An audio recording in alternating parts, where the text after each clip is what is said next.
Good morning, ladies and gentlemen.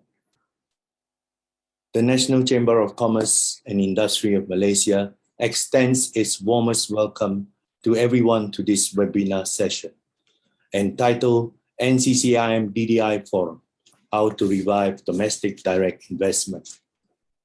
Today's webinar is designed on the premise that NCCIM has conducted a study on direct domestic investment scenario in Malaysia, and a report of the findings and recommendations has been presented to Yang Amat Berhormat Prime Minister and the Economic Action Council, EAC. NCCIM is of the opinion that the findings of the study need to be shared with the business community and other stakeholders to enable a better understanding of the strategic significance of DDI to the economic well-being of the nation. NCCIM strongly promulgates that DDIs, in addition to FDIs, play an important role to enhance Malaysia's competence and competitiveness in the global trade arena. And the development of a vibrant DDI ecosystem in Malaysia will enhance the nation's competitiveness to attract FDIs. This webinar session is also broadcasted through Facebook live streaming. Without further ado, we can now proceed with the first element of today's program. We call upon Yang Berbahagia Datuk Lau Kian Chuan, President of the National Chamber of Commerce and Industry of Malaysia, and also President of the Associated Chinese Chamber of Commerce and Industry of Malaysia, to deliver the opening remarks. Datuk Lau, please proceed. Thank you, Mr. K.S. Wong.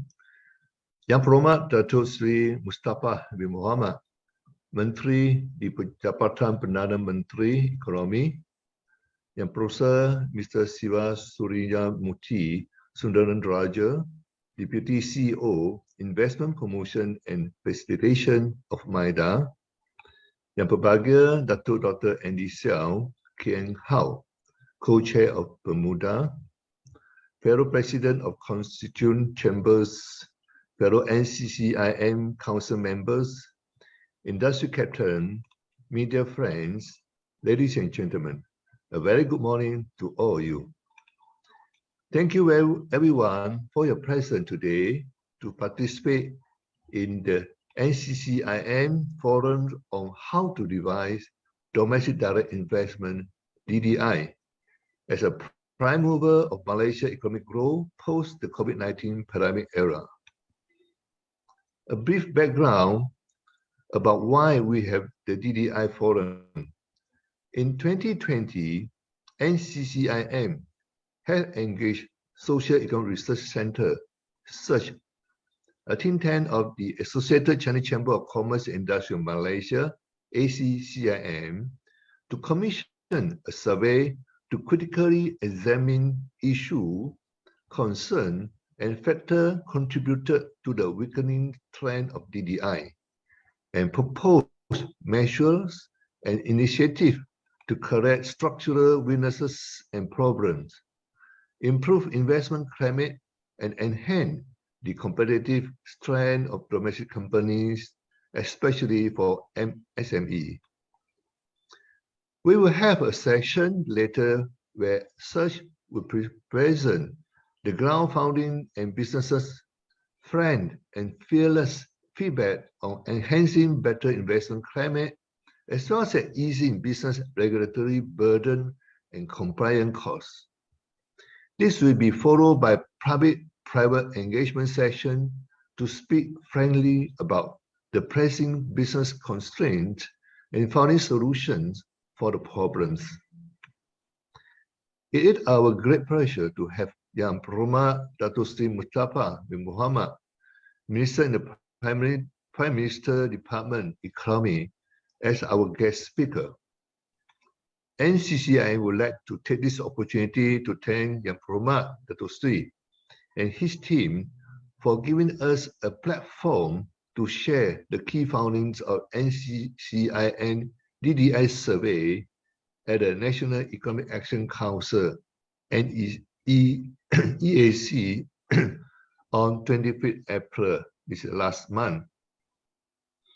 Myself and my fellow Malay and Indian Chamber, as well as FMM, who are members of EAC, have put forward our views and recommendations on what can the government do better to re-energize the momentum of domestic investment. We are pleased that Yang Amat Perumal Prime Minister had issued a statement indicated that the Economic Planning Unit, Ministry of Finance, and Ministry of International Trade and Industry will review the proposal by NCCIM to revise DDI. Among this include reform initiative to reduce 50% of bureaucratic constraints, consolidate investment incentive, review foreign worker management, and prepare an action plan to expand stronger linkages between SME and FDI. For your information, ACCIM has started to gather feedback regarding bureaucratic constraints from her 17 country members located throughout Malaysia for onward submission to EAC, Bermuda, and Malaysia Productivity Corporation, MPC.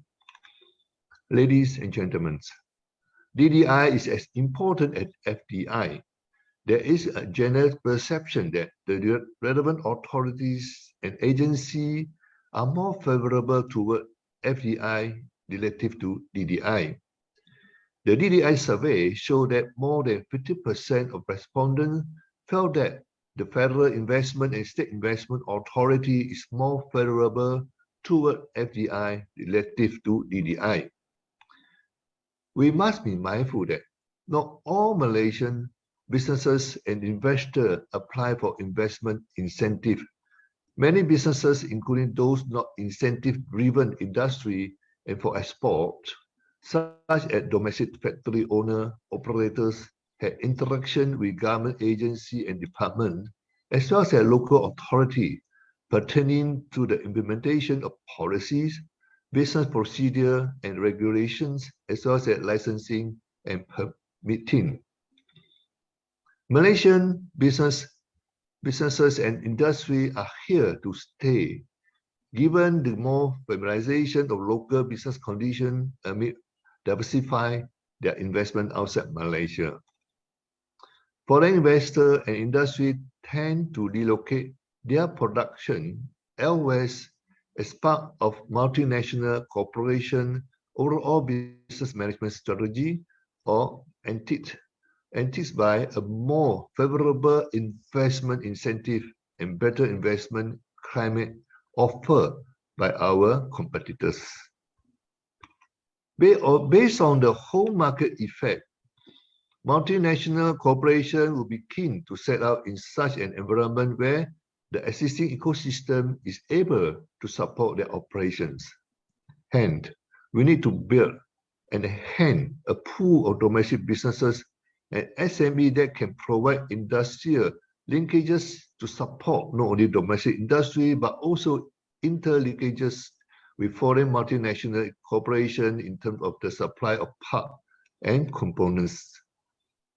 Ladies and gentlemen, Malaysia needs the complementary effect and reinforcing catalyst of both domestic investment, DDI, and foreign direct investment, FDI, to sustain current and boost future economic growth potential. The sliding pace of approval DDI in recent years, registering a decline of 8.0% per annum in 2016 to 2020, and decline further by 5.1% in 2021, have raised worry about its vitality growing forward, especially at times of considerable domestic and external uncertainties.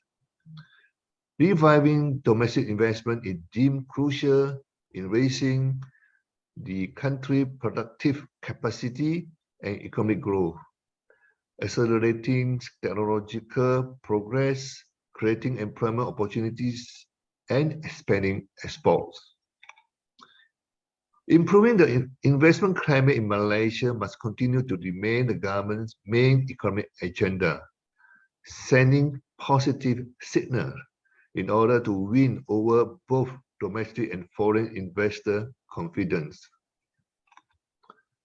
Cumbersome and burdensome regulatory system is costly to doing business and add a strong deterrence to investment and productive growth.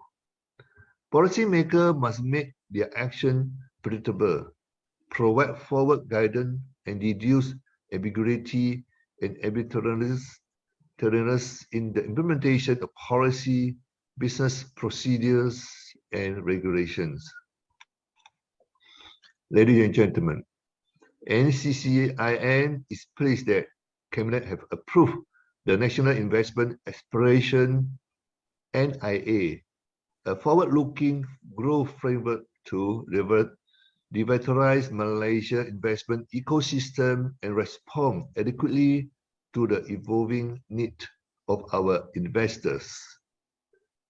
We propose the establishment of a dedicated high-level council to look into issues, especially for domestic businesses, review the challenges and business obstacles, identify strategies and solutions to facilitate more domestic investment. The business community will certainly provide constructive feedback and suggestions on how to ease business obstacles that are more in evidence among domestic firms, especially small and SME, when interacting with the federal, state, and local authority. The effectiveness and functionality of One-Stop Center, OSC, to provide fast-track and seamless investment facilitation services to both domestic and foreign investors need enhancement. We welcome the EAC decision to establish My Muda initiative in all federal ministry and agency. It will also propose that My Muda unit need to be established at the state government level, local authorities, and industry associations to holistically facilitate business and ease cost of doing business through reducing unnecessary regulatory burdens.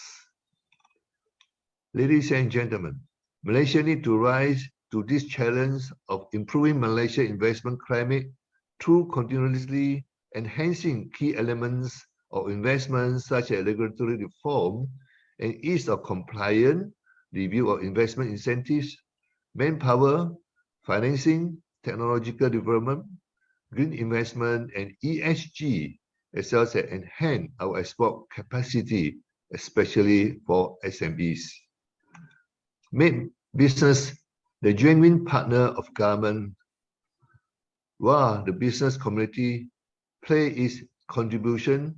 A more pressing question at the heart of debate is whether the form of government's engagement with business are adequate for the urgent challenges we face today. I hope the participants will be able to exchange views and provide practical solutions as well as initiatives that will make Malaysia an investor-central and business-friendly place of doing business. I wish the forum a fruitful discussion and all the best. Thank you. Terima kasih. Thank you, Dato' Lau. We shall now proceed to the second element of the program. We now call upon Yang Berhormat Dato' Sri Mustafa bin Mohamed, Minister in Prime Minister's Department Economy, to deliver the keynote address. Yang Berhormat Minister, please proceed. Assalamualaikum warahmatullahi wabarakatuh. Salam keluarga Malaysia. Yang bahagia Datuk Lau Kian Chuan, President of the National Chamber of Commerce and Industry of Malaysia, NCCIM, Dr. Haji Abdul Halim, President of the Malay Chamber, Datuk Gopalakrishnan, President of the Indian Chamber, Madam Christina T. Kim Chin, President of the International Chamber, Tan Sri Datuk So Tian Lai, President of FMM. Ladies and gentlemen, thank you for inviting me to deliver the keynote address at this NCCIM's Forum on Domestic Direct Investment, or DDI. The past 2 years have been very challenging for the Malaysian economy as we navigated our way through the unprecedented COVID-19 pandemic. The economic and business fallout was substantial. Our GDP contracted by 5.5% in 2020, consumer demand collapsed by 4.3%, while private investment tumbled by 11.9%. Our economy grew by 5% in the first quarter of 2022. While we are optimistic of continued robust growth in the second quarter of this year, the second half of the year remains uncertain, with the war in Ukraine still hogging the headlines, rising commodity prices, and supply chain disruptions. Ladies and gentlemen, private investments are key to driving a sustainable economy post-COVID-19. It accounts for 15.9% of total GDP in 2021. Before the pandemic began, private investments have grown by 4.8% per annum from 2016 to 2019. In 2020, however, it tumbled sharply by 11.9% before rebounding moderately by 2.6% in 2021. The government recognizes the need to enhance private investments to realize its vision of achieving high-income nation status by the year 2025. The goal is for private investments to increase by about 3.8% per annum during the 12th Malaysia Plan period, compared to 1.2% per annum in the 11th plan. Ladies and gentlemen, DDI is just as important as foreign direct investments, FDIs. Striking the right balance between the two is essential, as they are complementary to one another. While we promote FDIs, we must be equally aggressive in promoting DDIs. The recently concluded survey by the NCCIM has shed some light on the issues and challenges surrounding DDIs in our country. These include a weak investment climate, the uncertain global environment, and high operating costs. The report also included key policy recommendations to combat these issues. These recommendations have been escalated to the Economic Action Council more than a month ago, and the Council will follow up on some of these recommendations. Ladies and gentlemen, the government seeks to expand and implement policies that will enable us to realize our economic potential over the medium to long term. The 12th Malaysia Plan aims to restart and rejuvenate Malaysia's socio-economic development for long-term sustainability and prosperity, and to also improve the well-being of the rakyat. The 5-year plan is complemented by the annual budgets, the 8 stimulus packages, as well as the digital economy blueprint. The government has also adopted the national investment aspirations to revitalize Malaysia's investment climate by putting in place a comprehensive approach to enhance the investment ecosystem in responding to emerging trends and meeting the evolving needs of investors. The NIA will cover, among others, incentives, infrastructure improvements, regulatory and institutional reforms. Ladies and gentlemen, moving forward, we'll continue to collaborate closely with the private sector to create a more welcoming and efficient business environment for both domestic and foreign investors. In doing so, the government will continue to have engagements with the business community. Today's forum is an important platform for us to have discussions on macro and micro issues, the hurdles that can hinder domestic investments, and more importantly, proposals to boost DDIs. I would like to thank once again the NCCIM and the 600,000 members from 5 constituent chambers for your valuable contributions to Malaysia's economic and industrial transformation. We must work together to make Malaysia a more conducive place for doing business. I wish everyone here a very productive platform.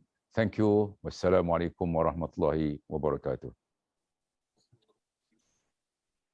Thank you, Yang Berhormat Minister. Ladies and gentlemen, next on the program, we have the core of the subject matter, the NCCIM study on DDIs. And in this element, there will be a special presentation, highlights of NCCIM's DDI survey report by Mr. Lee Heng Gee, Executive Director of Socio-Economic Research Center, SERC, ACCIM. Mr. Lee, please proceed. Thank you, KS Wong. Sorry.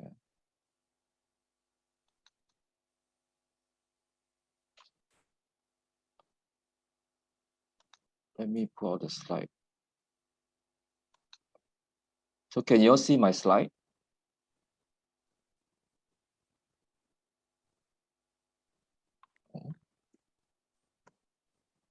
Wait, something wrong with my, start again. Huh? Okay, sorry for the technical. Okay, let me do the hiding.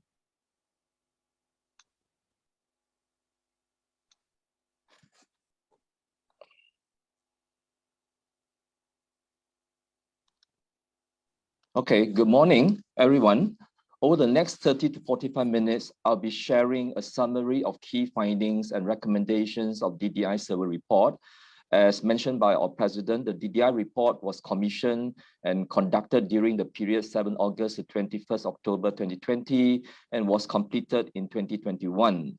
And the survey findings and recommendations were presented to EAC on April 25th, and the issues and business constraints identified in the report, though it was conducted in year 2020, still remain relevant in the current competitive and business investment environment. While Malaysia remains on the path of economic recovery post the pandemic, there remain challenges ahead, and it is imperative for us, for the country, to re-energize DDI as well as to enhance better investment climate.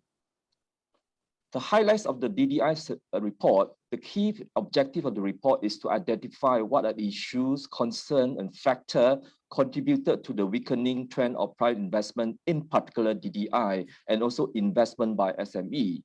And in the report, we propose short-term, medium, and long-term initiative and strategic recommendation to address the problem identified in the report. The objective is to improve the domestic investment climate and enhance competitive strength of domestic company, in particular the SME. The highlights of in this today presentation, I will start with give you a very brief comparison of where does Malaysia stand, okay, and followed by the importance of DDI as a prime catalyst of economic growth. And lastly, I will share a summary of the DDI survey key findings and recommendation. On the regional comparison, as you can see on the table here, on the World Competitiveness Ranking and also Global Opportunity Index, even though Malaysia ranking is better than some of her peers in the regional economy, the position of our competitor like Thailand, Indonesia, or even Vietnam, they are showing a significant leap in performance. In fact, you look at the data on net FDI inflow, even though Malaysia is still better than somewhat than Vietnam, but we are still significantly below than Indonesia. And this slide is to show you in terms of GDP growth performance and GNI per capita over the period in terms of how we stand compared to other countries. And in terms of the approved DDI data compiled by MIDA, based on the period 2016 and 2020, we can see the compounded growth of DDI had declined by 8% per annum over the period, and in 2021 declined by 5.1% per annum. That compared to an increase or significant increase of 12.2% for the FDI, and in year 2021, due to certain lumpy investment, FDI increased tremendously by more than 200%. If you can look at this chart here, in terms of the trend, based on the DDI, approved DDI for the period 2014 to 2017, it was largely due to an increase in investment in the oil and gas sector, including petrochemical. If we were to include the investment, large investment in the oil and gas and also petrochemical, DDI, the approved DDI still declined by 5.1% per annum over the period 2016 to 2020. Now, why DDI matters in Malaysia? Firstly, DDI will help to enhance overall contribution to the economy. Why? Because 97.4% of total business establishment in Malaysia are comprised of SME. And the contribution will be strong in terms of the total GDP of 38.2%, in terms of employment generation about 48%, shares of total exports in goods and services about 13.5%, and the total approved domestic investment in 2021 accounted for 32% share.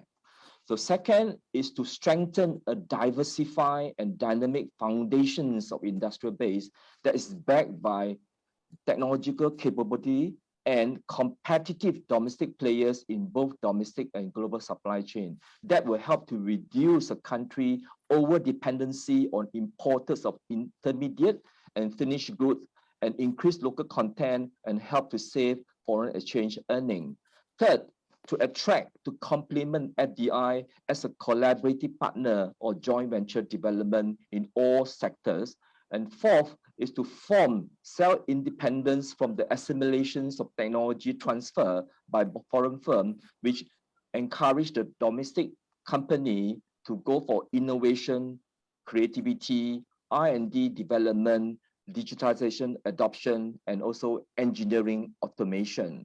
And the number 5 is to strengthen Malaysia branding and position on the world stage, and as well as to integrate with the regional and global supply chain. If you look at Malaysia, both of having a diverse base of established locally owned large and SME businesses in a broad spectrum of sector, including oil and gas, plantation, healthcare, consumer products, services, financial services, power and energy.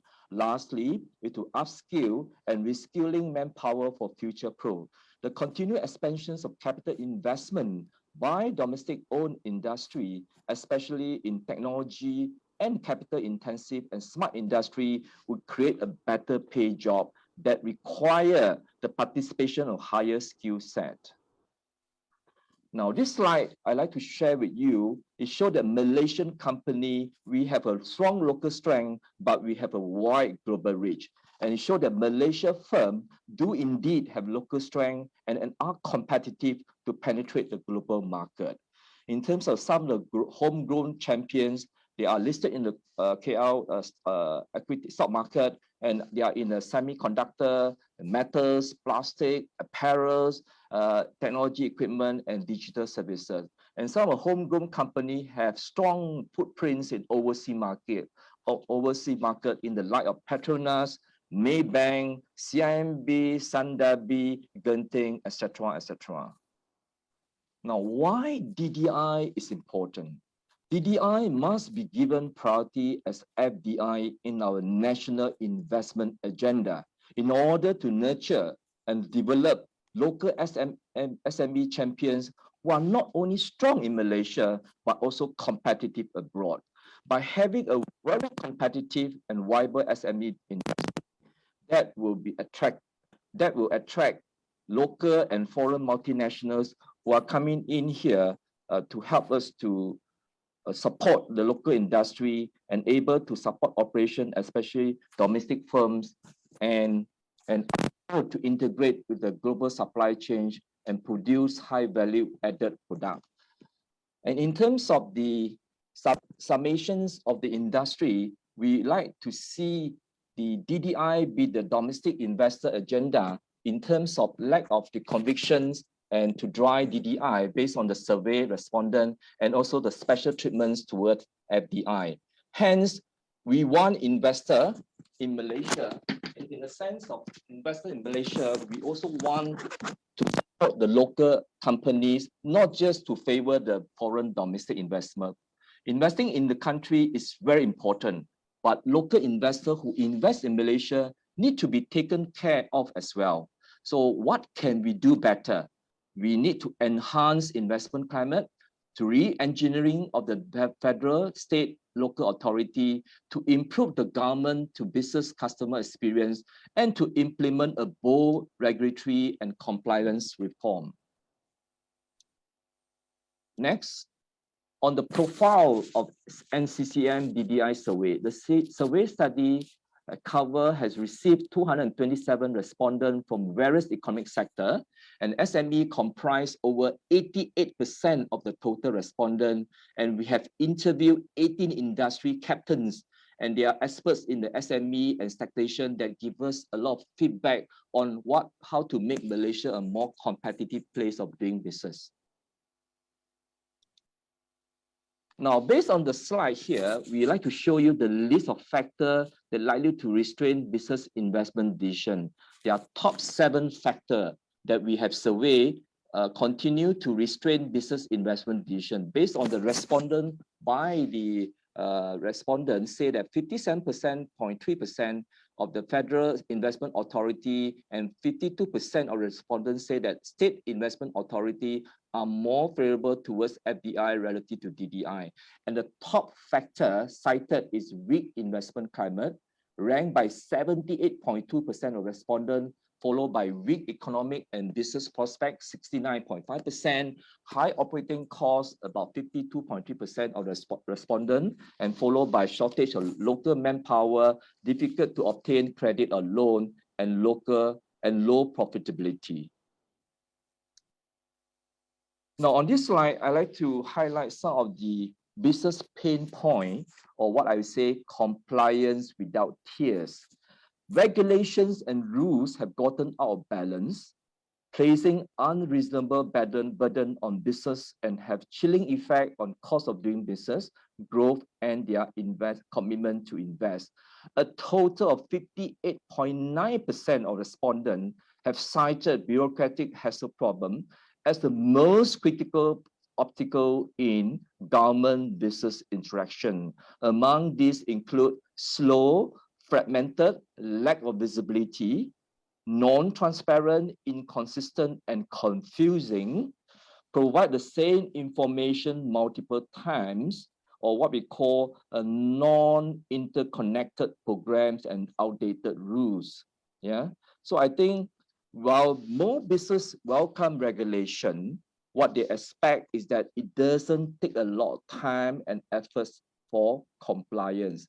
There is a lack or limited coordination across local governments and vertically between local council and federal government agency, creates confusions in terms of compliance, inspection, and enforcement. The top priority now is to reform regulations with high compliance costs and to reduce the number of regulations.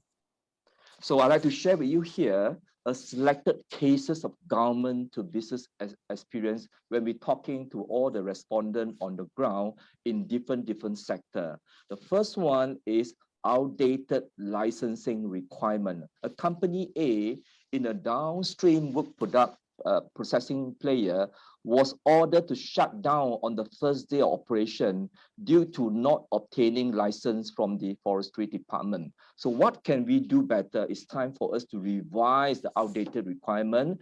It does not make business sense in needing such license, or maybe there's a lack of clear checklist to prepare business commencement.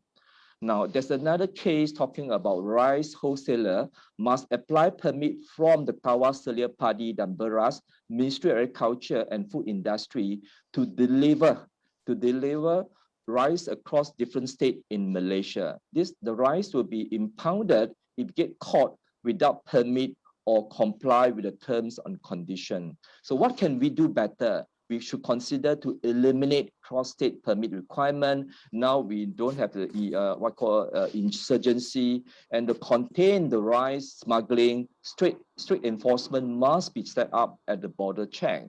On the zoning issues, they need a year or more to get the approval of the industrial development in areas or zoning under a master plan. And sometimes the approval meeting is only conducted once in a month. No alternate officer, no follow-up, always busy and not keen to lodge complaint. Why? The respondents are not keen to lodge complaint because they worried for unfair treatment. So what can we do better? Industrial development in areas of zoning under master plan should be handled on a fast track on a green lane. Lastly, one-stop center and approval process.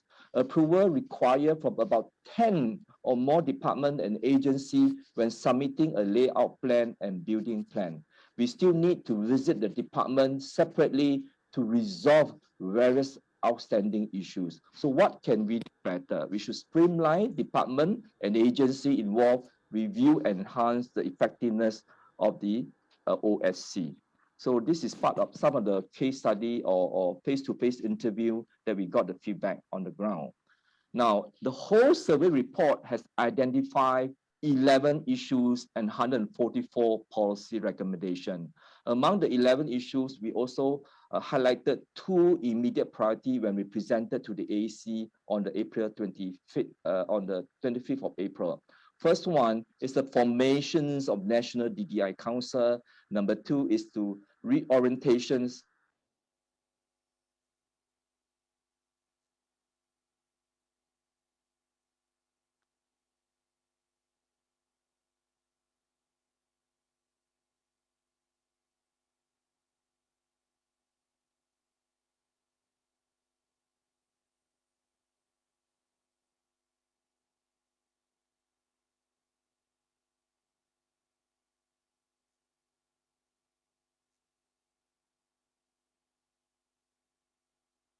Yeah, technical support seems to have lost audio. Your video stopped.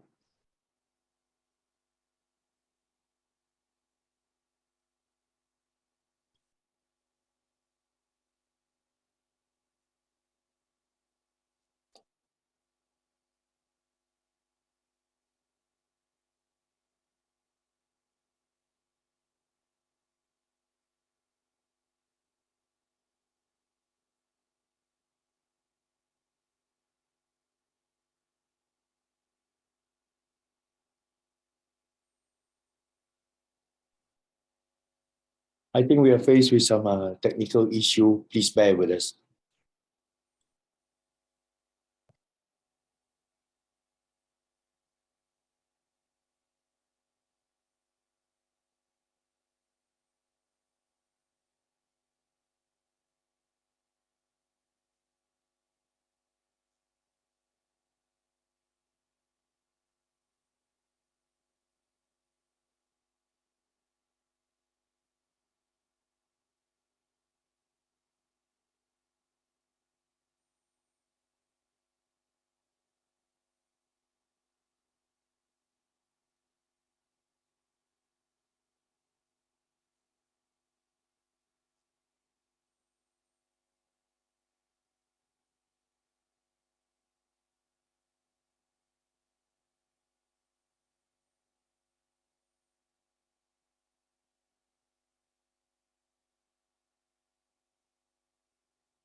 Yeah, ladies and gentlemen, I think there has been a technical issue been looked into now. Mr. Lee should be back online in a minute or two. Please bear with us.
Thank you for waiting, bearing with us. I think Mr. Lee is back online.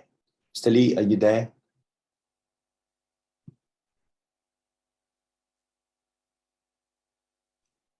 You are muted, Mr. Lee.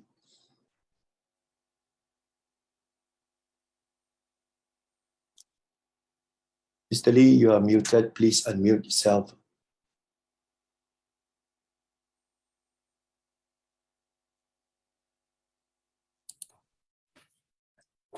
Sorry, everyone. Can you hear me?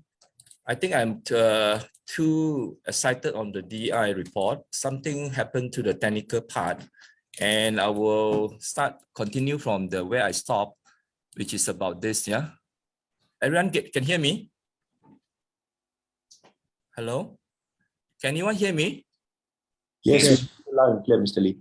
It's Yes, okay. yes. Okay. Muted leh. Sebentar. Why muted lah? Muted. Is it? Can you hear me? Can lah. Good lah. Good to go, We right? hear you, Mr. Lee. Good to go. Good to go. Okay.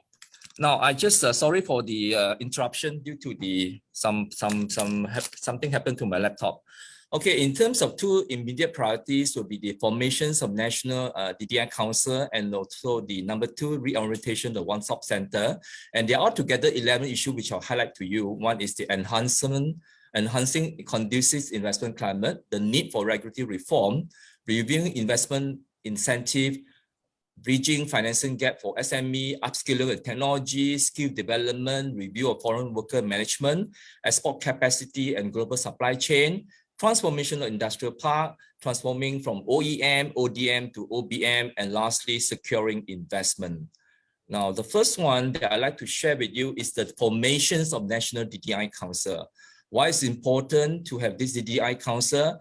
To reaffirm, to reinforce the government determination to promote the inclusive, robust, and sustainable DDI. While we reckon that under the NIA, a National Investment Council to review all aspects of investment promotion, including incentive, regulation, and manpower, but we propose a dedicated council to identify main policy and DDI team for a sustainable development of DDI. Among the DDI Council will be chaired by our Prime Minister, and the various stakeholders will be State Secretary, relevant Minister, Bank of Malaysia, and NCCIM members. And the TOR will cover 5 areas. Among these will include realized investment in priority sector, promote and facilitate investment, promote reinvestment and diversification, strengthen coordinations and collaborations of investment promotion, and lastly, to monitor and to evaluate the mechanism. Now, on the second immediate priority is to reorientate a one-stop center. While we complement the efforts by the Ministry of Housing and local governments to implement OSC 3+ online system to enhance efficiency, effectiveness of government delivery system, to increase paperless, and to reduce the hard copy circulations and minimize the face-to-face meeting, there is room for improvement. There's feedback from our respondent, end-to-end effectiveness must be improved. The respondents say manual submissions of document was still required. The one-stop center is supposed to function as a single window that facilitates business, but we still interact with multiple departments and agencies to resolve issues and problems. Real-time tracking is one-sided and should be two-sided for business to provide feedback. There's no seamless integration. There is a need for the regulator to work with the business to make the compliance at ease and iron out aspects of regulation perceived to be illogical or disproportionate. So we propose to reorientate and remake OSC. The key elements of OSC transformation involve institutional support, streamlining procedure, restaffing, reskilling, and remotivating. We need to inject a strong culture of professionalism to manage the OSC, and staff there must have adequate knowledge, competency, training, and authority to help investor. We need to set the KPI for OSC to achieve a realized DDI target, accelerate the process based on the negative list, and any company can operate business activity that do not appear on the negative list. Now, the first issue I like to highlight here is about how to enhance conducive investment climate. As shown in the slide there, I think Malaysia corporate tax rate is still not competitive to the regional peers. And 60.4% of respondents expect government to ease cost of doing business, including compliance costs. We need to provide greater certainty, transparency, and predictability in the applications of corporate income tax that could lead to higher investment and increased employment. I think by having a very simpler and transparent corporate tax rate that is more effective than providing special tax relief or incentive to enhance investment. While the rationale of granting tax and financial incentive is based more on discretionary and subjective to qualifications and reporting requirement, we should make it automatic and objective requirement so that it will not instigate rent-seeking behavior and facilitate abuses on the granting approval process. And we also like to propose in terms of there be a time frame, time limits on investing on incentives so that send a signal to the potential investor that there's limited window for benefits and making incentive available automatically, signaling the investor that government is making investment more friendly process. Yeah. So the second issue is the need for regulatory reform. This is important as the respondent has ranked top 5 issues and problems. One is the bureaucratic process, licensing issues, inconsistent information and procedure, time consuming to obtain building plan approval, land issues, and high compliance costs. And based on the study, if we can reduce the regulatory burden estimated at 40 billion, we can reduce by 25%, that could result in 10 billion addition to the GDP of the country. And based on the information, a sundry owner requires 10 types of license and permits that could easily add up to about 1,002 ringgit per year. That is something that we should think whether we should remove and eliminate some of the outdated rules and requirements. So in terms of recommendation, it's important that we need to further enhance the government and business experience. Here, we like to propose the establishment of a linked-up joint government services and publish a negative list for business to achieve cost correction. And most important is in the areas of regulatory impact assessment, we must conform to the national policy on the development implementation regulation for all new proposed regulation or review of existing regulation. On the building and construction permits, I'd like to compliment the Pemuda in terms of making the ease of doing business but more for the property development, but there are further improvement is needed. One is to have a click online submissions of application and approval process and try to lower the compliance costs for township development and also the strata development, and may consider to allow automatic release on unsold Bumiputra house quota in order to ease the holding cost of the developer. I think the most important part is to implement a bold and top-down sustainable reform, what we call regulatory gutting. This is based on the risk-based approach in terms of enforcement, inspection, control, supervision, as well as regulatory gutting to reduce the types of control and supervisory. I think we should consider to adopt the method implemented by South Korea in terms of cost in and cost out system, where you enforce agency to restrict the increase of the cost of newly introduced or reinforced regulation by abolishing or relaxing regulation that carry an equal or more amount of costs. Yeah. So this is something that we hope the MPC can work together, Pemuda and some of the local authority to work on this cost in and cost out system. Now, in terms of the third issue is to review investment incentive. It's time to restructure, adjust and consolidate investment incentive in line with the current changes, and also to assess the level of effectiveness of incentive relative to economic industry impact. I think based on incentive managed by MIDA, there's altogether 130 incentive managed by 10 ministry and 22 agency. Based on the DDI survey, about 74% they are unaware of incentive, about 55.2% have unclear incentive information, and about 41.4% incentive information not up to date. I think it's important to accelerate the business awareness of the investment incentive, simplify and streamline the approval process with practical terms and conditions. More importantly, the gazetting of the incentive must be timely. I think the proposal that we propose is to set a KPI on processing time for incentive application, consolidate the investment promotion agency. I think MIDA should be the most effective one to undertake this under one agency with specific KPI.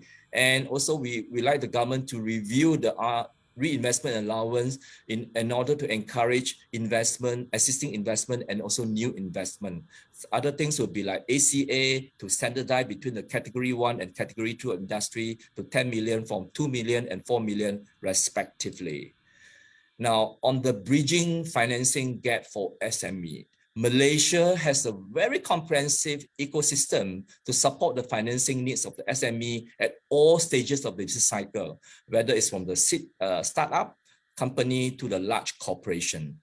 I think based on the survey, about 52.3% of the respondent SME are facing issues and problems when applying working capital. And some of the reason for rejection are either they have not credible cash flow, or their business plan are new, or something that their customer concentration and lack of the collaterals. These are the common reasons cited by the small and medium company when they're applying for loan, and these are the reason for the loan rejection. Here, we like to propose to leverage on the annual tax submission form to LHDN in assessing the bankability and create a centralized system for SMEs to synchronize with the loan application. And we should consider innovative alternative financing instrument, such as based on debt, equity, or even invoice-based financing that will be critical in meeting the needs of the high growth business in area which is quite new, but they have potential to grow and to help the companies to become a bigger size enterprise. I think it's important on this aspect, we should consider to broaden the financial options, and deserving innovative SME have to be supported through access to reasonable price credit facility, reduce uncertainty and risk associated with financing innovative SME, and reduce information asymmetry between innovative SME and potential investor through the development of an expert intermediary sector. Issue number 5 is important to upskill technology as the industry are moving towards IR4. I think on this aspect, there are a lot of challenges faced by the SME in terms of lack of capital, technical know-how, and then areas that what they can go in to support the adoption and digitalization, and also in terms of automations and the re-engineering of their production system. I think based on the DDI survey, I think the focus is on in terms of reliability and the speed and connectivity of our internet system. I think about 62.8% of the respondents cited unstable internet connections, followed by poor mobile and internet network coverage, and also lack of know-how and skill to develop digitalization capability. I think on this front, we are hoping the government can quickly expedite the national digital agenda, the 5G infrastructure that will help to further strengthen the internet connections in terms of speed, and help the industry to grow their business better. I think among the measures we propose is to enhance the role of MPC. We complement the role of MPC in terms of helping the industry to improve their productivity in areas of automation. But when they compare to the China Productivity Center located in Taipei, most of them say there is the scope for MPC is too narrow compared to the CPC in Taipei in Taiwan. So there's something that we can consider to further study and how to enhance the role of MPC. The other thing is to introduce an innovation voucher scheme to connect SME to public institution, research, industrial institution. On this voucher, there are two main things that I would think they will impact most on the SME. The first thing, by giving a voucher, A voucher empower the SME to approach knowledge provider. When we say knowledge provider, will be all these industrial institutions or research institutions with their problem, and something that they might not have done in the absence of such incentive. And the second impact of the voucher will provide an incentive for the public knowledge provider to work with SME. There is a tendency that public knowledge provider would work with large firm or to have no industry engagement with the SME. The area that we also want government to implement a risk sharing guarantee program that will create a psychological comfort that a company will not be hurt if it is failed in that activity. So the other areas that we should consider is to supporting training on technology, R&D, innovation, establish innovation and technology center of cooperation to promote and develop inter-firm cluster and network. Now, issue number 6 is about skill development. Based on the survey, 57% of the large enterprise hope the government can ensure sufficient supply of skilled workers. As of first quarter this year, Malaysia has 28% of skilled worker and 59.7% semi-skilled and 12.4% low skill. This pale in comparison to Luxembourg, Singapore, Switzerland, and the United States. And skill development is an essential means of bridging the widening skill gap. This entails education system focusing on STEM, training and productivity enhancement, and TVET. We need to develop quality assurance and certified training scheme based on a set of standard and criteria. Among the recommendations will be skill development. We propose to set up a TVET apprenticeship fund, and 60% of the foreign worker levy will be channeled to this fund, and 40% channeled to automation and Industry 4 technology implementation. On training and education system, we should invest in the trainer to come out a very good quality of the training courses and help the SME manpower to upskill. And lastly, to support the digital adoption to promote open source based technology and skill. Now, issue number 7 is to export capacity and global supply chain in line with the implementation of RCEP and subsequently the CPTPP. I think here it's important for the SME to grow and become a very competitive player in the international market. So 3 areas: develop market access. We like to government to consider to review the market development grant. The current ceiling is about 300,000, and also review the qualifying criteria of allowance for increased export. It's important to grow the branding, market, and product development. Funding and financial support is important for R&D, technology upgrading, innovation, as well as ESG integration. We can consider to reinstate the brand promotion grant and continue to ratify CPTPP and establish other trade agreement with other countries. And lastly, which is I'd like to share with you, it's important to forge the SME and FDI linkages. These are the action plan that we propose to the EAC. The first one is to provide adequate information. The information can be made available to the national website, business directory, meet the buyer events and matching making. And second, to target supplier on the basis of proven ability and commitment for future improvement. Number 3 is to close engagement with domestic corporation and MNC. We had to identify what the areas of strength, what are the opportunity for the supplier, and provide feedback on the SME weakness. And number 4 is to tailor program to assist the SME supplier identify their needs and enhance the capability. And based on our study and research, we found that there are some form of monetary incentive given for those who participate in the SME FDI linkages program. Like in case of Singapore, they contribute the wage cost of engineers and managers in the NMC who had devoted time to supplier upgrading. In Ireland, the cash grant to promising supplier to help with initial investment costs. And in China, Taipei, subsidized training and consultancy necessary for enhancing supplier capability. Now, issue number 8 is to review foreign worker management. I think this is an ongoing issues, and I think government has heard our voice and they have taken some step now. I think based on the DDI survey, flip-flop policy, take too long to get approval, high hiring costs, too many ministry and government agency involved, and lastly, if the foreign workers run away, that would be also a liability that had to be responsible by the employer. So these are the concerns.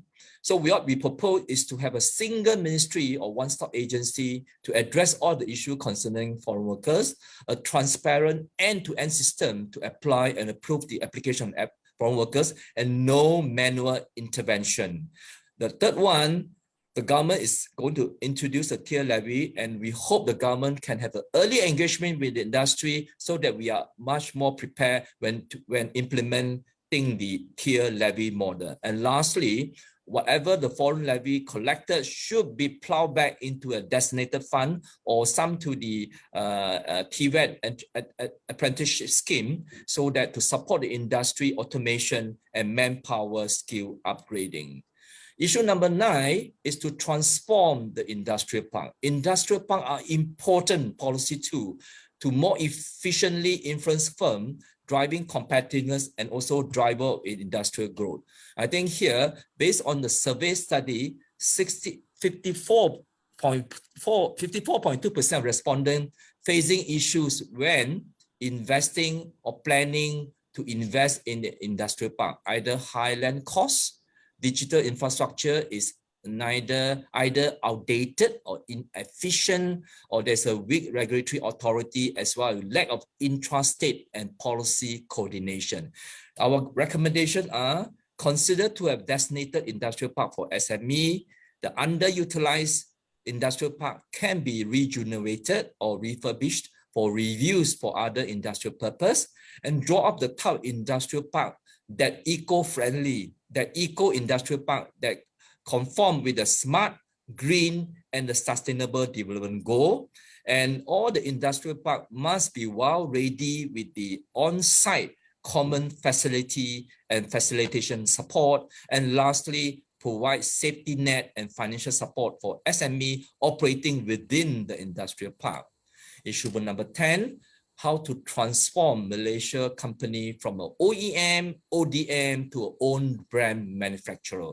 Based on the 50 country survey, Malaysia Made in Malaysia, Buatan Malaysia brand was ranked number 32, slightly better than Thailand, but markedly behind South Korea, Singapore, and Taiwan. If you look at this table, which reflect the person and respondent rating on Malaysia product, in terms of Make Malaysia product compared to the average, country survey, except for very good value for money, we have 23% of the respondent rated, higher compared to the average, but the rest are still way below, which is something that we have to take note and further enhance our own brand manufacturers. I think among the recommendation is to strengthen indigenous core technology and R&D capability to continuous learning, to innovation, creativity, and develop our own global brand. I think government funding and financial support is needed to undertake R&D, technology upgrading, innovation, and branding. And over-regulation will hinder innovations and creativity. Too excessive market regulation will stifle entrepreneurship or startup taking up new risk and new venture. And lastly, to consider reinstate the brand promotion grant. And the last issue that I'd like to share with you is about green investment. How to secure green investment in line with the 12 Malaysia plan to promote a better, sustainable and greener society. I think on this front, the recommendation we propose is to effectively implement the United Nations Sustainable Development Goal, SDG, and environmental, social, and governance business practices, raise the awareness and knowledge of business intermediaries and management agency on sustainable development. And we must have a clear, long-term, and coherent policy and regulatory framework. We must send the right price signal in the market. including subsidies and carbon price, should be adopted to support the deployments of low carbon alternative. Taxes and market-based instruments are effective ways to stimulate smart green investment, and we have to support. We need to get the support from the government and banks on access to capital for green investment. I think this is a very important subject which NCCIM is going to organize an ESG big forum, and as well as all the chamber are willing to work with the government in order to enhance the awareness for our members on how to adopt and implement ESG and secure a higher green investment going forward. With that, I'd like to end my presentation. Thank you everyone for your attention. Sorry for the technical glitches. And later I'll be in the panel discussion for further questions. Thank you. Thank you, Mr. Lee. We now move on, and we have a special presentation by MIDA entitled Setting the Record Straight by Mr. Siva Suryamuthi Sundra Raja, Deputy Chief Executive Officer. Mr. Siva, please proceed. Very good morning to all. First and foremost, I would like to thank NCCIM for accepting actually our request for MIDA to make a short presentation today. I believe there is a general misconception that the government is giving preference to foreign direct investment, because that point was actually highlighted throughout the presentation by Mr. Lee just now. So I wish to take this opportunity to highlight MIDA's role thus far in terms of attracting domestic direct investment. This is actually more to set the record straight, but at the same time, I'm very mindful the various initiatives that we need to do, so that we are able to do better in terms of attracting domestic investment. Now, let me start with our investment strategy. This is a strategy that we have put in place for the last 20 years. It is not latest strategy, but almost 20. But of course, we have refined the key strategic direction. We want to make sure that Malaysia becomes a hub for research and development, high technology industries, and global services, particularly when we attract foreign direct investment. But at the same time, we want to transform the domestic investment landscape. We want to see Malaysian companies to become global players. I want to see Malaysian companies investing abroad.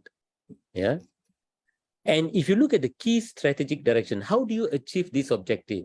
The first, we need to get new growth areas, new industries as much as possible. One example is that way back in 2006, we brought in solar industry into Malaysia.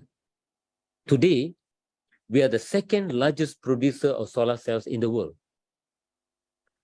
Moving forward, I would say, for example, electric vehicle, anything to do with electric vehicle or ecosystem, if we were to do it in Malaysia, that would be the new growth area that we can really count on, where we can also have Malaysian companies to become part of this value chain. That's number one. Number two, we can't let go of the existing industries. So we need to work very closely and identify the niche technologies within the existing industries, whether it's food industries, chemical industries, semiconductor industries. That's the reason why you will find more and more companies are coming in. It could be the same semiconductor industries, but niche technologies, the missing gaps. And the third, which is very, very important for us, MIDA also take a lot of time and effort to work with existing companies, especially the domestic players, for them to actually further reinvest. We do the same with foreign direct investment. Intel investment of 30 billion. It took us 2 years for us actually to convince them to undertake the investment in Malaysia, because they have an option to do it anywhere around the globe, including in Mexico. In fact, in any given year, the reinvestment of existing companies is about 40% of the total investment that we approve in the manufacturing sector. So that is how important is existing players for us. Now, although MIDA is actually an investment promotion agency, we have been behind the scene together with the Ministry of International Trade and Industry, to transform the investment landscape over the last 60 years, I would say, ever since we got our independence. Every 10 years or so, you will find that our policies have changed from labor-intensive, import substitution, labor-intensive, export-oriented. Today, we are talking about attracting Industry 4.0 kind of technologies. So it is not only attracting investment per se, but also to ensure that we attract quality investments, both foreign direct investment, as well as to get our domestic players into these kind of industries. No doubt, we have 20 centers worldwide. We are truly international. We need to attract the latest technology into Malaysia. We need to be ahead of the curve. That's what our 20 centers worldwide are doing. But at the same time, we have also set up state offices. Almost in every state we have an office. What is their role and function here? Their role and function is actually to promote domestic investment. That is their primary strategy. At the same time, they are also to ensure that all the projects that we approve get implemented on time, both FDI as well as DI. The members of NCCIM need to know them, need to engage them. Any problems, any issues. They are also supposed to meet you guys on a daily basis. Check, what is your future plan? What can you do? How can you adapt into Industry 4.0? This is their role and function, the state officers. Now, again, I would like to stress, if you look at this chart, this is our organization chart. The importance given to foreign direct investment is as equal as we give to domestic direct investment. As you can see, we have two divisions in MIDA. This division has been in MIDA since the establishment of MIDA. Whenever we meet existing companies, especially the domestic companies, these are the various areas that we try to convince them to further reinvest. First, we tell them, you can expand your existing operation, the same product, no new product. You can increase your production capacity. You can modernize. There is a special incentive. The reinvestment allowance is there. You can diversify into new products. A company which is producing, let's say, automotive part and components, we want to see them to produce, let's say, aerospace parts and components. That is what we call diversification. And we give incentive for that. We want also company to move into principal hub activities. Recently, Mami, food company, we convince them to set up principal hub activities. They are moving up the value chain. We are looking at global trading center, logistic hubs to be set up in Malaysia. Many Malaysian companies have actually enjoyed these incentives. Competence centers, R&D centers, And of course, we are talking about green energy. I think this was also raised just now in Mr. Lee's presentation. We want to see Malaysian companies to invest, let's say, in solar panels, on top of the roof. Special incentives are granted. And those incentives that we give for energy conservation, as well as solar energy generation, runs in parallel to whatever incentive that we provide. That is the uniqueness of the green incentive that we provide. It is not mutually exclusive. Now, there was also a statement with regards to incentive. This was an initiative by the government, whereby ICO unit was set up in MIDA. In fact, it was a division, whereby we collected all the incentive provided by the government of Malaysia. This is a one single portal where you have 131 incentives across all ministries and agencies. The question now is, how is it possible for members still not aware of this incentive or even this portal, because the survey results say so. We did media release. We have also done a lot of a briefing in our seminars. It looks like we need to do more. I do agree, if it is not, it doesn't reach the members, that means there is something that we need to do more better. Maybe we need to highlight, we need to amplify the availability of this portal. It's a very comprehensive, updated, where you can see which agency is providing what incentive. Now, the major incentive that the government provides, this is the basic incentive that we provide for all companies, especially the manufacturing, the pioneer status or investment tax allowance. This is nothing new. This has been in existence since 1986. Any products promoted, we give these incentives. And after that, what happens? You are eligible for reinvestment allowance for a period of 15 years. This is also nothing new. Yeah. And this is given to all companies, yeah? Foreign companies, Malaysian companies. And also, I would like to make it very clear, of that 131 incentive, none of these incentives was actually designed for foreigners. None, not even one. Very important for me, because I think there is a perception that we are giving a lot of incentive for it. No, no, no.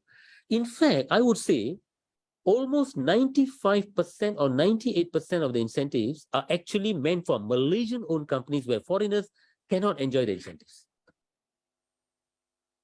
These incentives, that is a general incentive we give, is actually given to all, yeah? Foreign companies as well as domestic companies. But what is more important is that there is a very special incentive that we give to small-scale companies, SMEs. And you can see the Pioneer Status Investment Tax Allowance is very special. And of course, the industries that it covers is almost, as you can see, it's a very special list. It is not the normal promoted list. It's a special list for SMEs, very flexible. If you were to ask Ministry of Finance, you know, what do they will say? Oh, Mr. Siva, I think everything under the sun is actually covered under the SME. We have been telling them, do not remove anything from here. You produce souvenirs, you get incentives. This is very important. This is actually an incentive that we will hold on, yeah? Because this is where many of our SMEs are, you know, involved in. Yeah. Now, let me also highlight some of the major policy initiatives undertaken by MIDA, in particular, and MITI, to encourage domestic investment in the past. This was an initiative that I was very much involved when I was in Strategic Planning Division way back in 2012. You know what we did? When we saw so much of foreign direct investment coming in, and they were enjoying a lot of incentive under the High Impact Fund. I'm sure many of you all might be aware of this. What is High Impact Fund? High Impact Fund was a fund created to provide matching grants, yeah? R&D grant and training grant. But that High Impact Fund was given for both foreign companies as well as domestic companies. However, after almost 15 years, we realized that the recipients of this incentive was foreign companies, more foreign companies. Therefore, we prepared a paper to the Economic Council. MIDA presented this paper, and we requested the government to create a specific fund called Domestic Investment Strategic Fund, or called DISF. And we managed to convince the government to provide matching grants for 5 areas. High impact, 2 areas. DISF, 5 areas. What are those areas? R&D and training, the same that we give under high impact. We add another one more, purchase of machinery and equipment. We give another one more area, acquire technology, licensing, cost, covered. And another, the last was, any IPs you want to register here, certification costs, all taken care, matching grant. We went with a budget of 500 million, but we got 1 billion from the government. This is in 2012. That's number one. Number two, there was an issue where the Malaysian company is telling us that they are not able to enjoy any of these incentives because they already went into commercial production, because the desirous issue. As you know, under the Act, if any companies already started their production, they are not able to enjoy incentive under PIA. And what we did, we told the government, can we allow Malaysian-owned companies already in operation to enjoy incentives? Agreed, but not more than 12 months. At least something then, nothing. And number third, the small-scale incentive criteria. What we did was, we increased the threshold. Earlier, only 500,000 below are eligible for small scale. Now, anything less than 2.5 million will enjoy the same incentive that we provide. These were game changers as far as I'm concerned. More Malaysian companies will be able to enjoy this incentive. Now, let us look at the data. Yeah, this is domestic investment, what they call strategic fund. Since 2012, as you can see, the number of projects that we have approved ranges from 60, 30, of course, in 2020, about 67 projects. And those are the investment. A total of 436 companies we have granted domestic investment grant. These are matching grant. And you know how much we have approved? 2.2 billion worth of grant.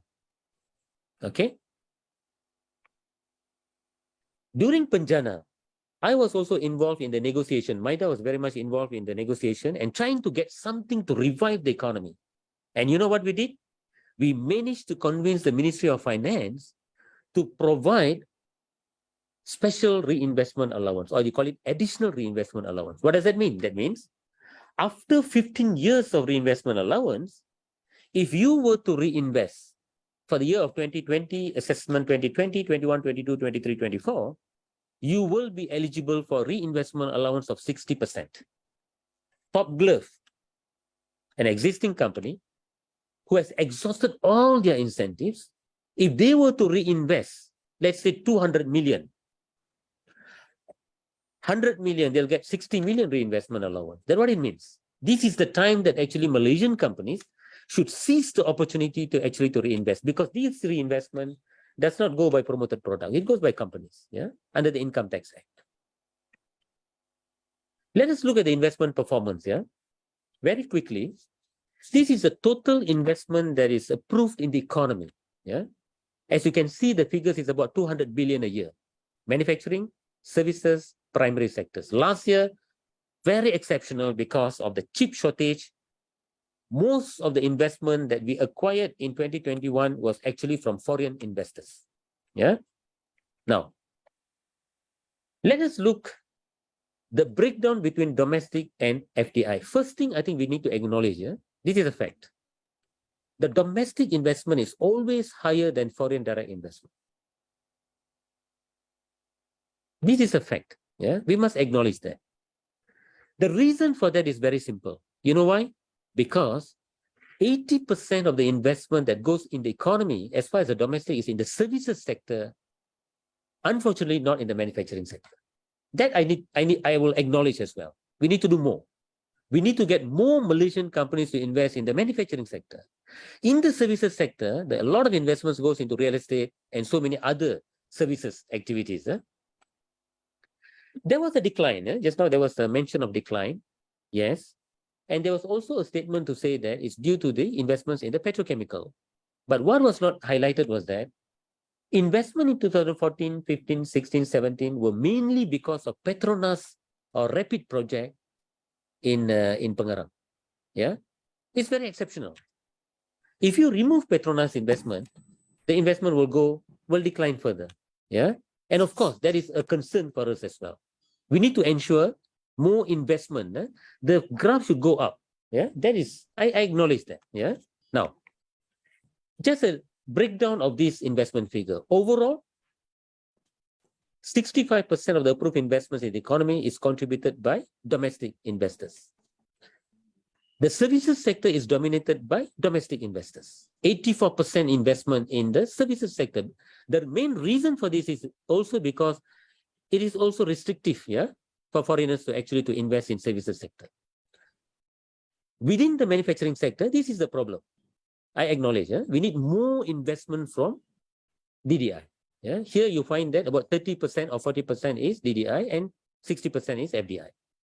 But over the years, 2021, 2020, 2021, you'll find the number of Malaysian companies approved is much higher than foreign companies. The numbers are higher, but the investments are much smaller. And this is actually with regards to companies granted incentives.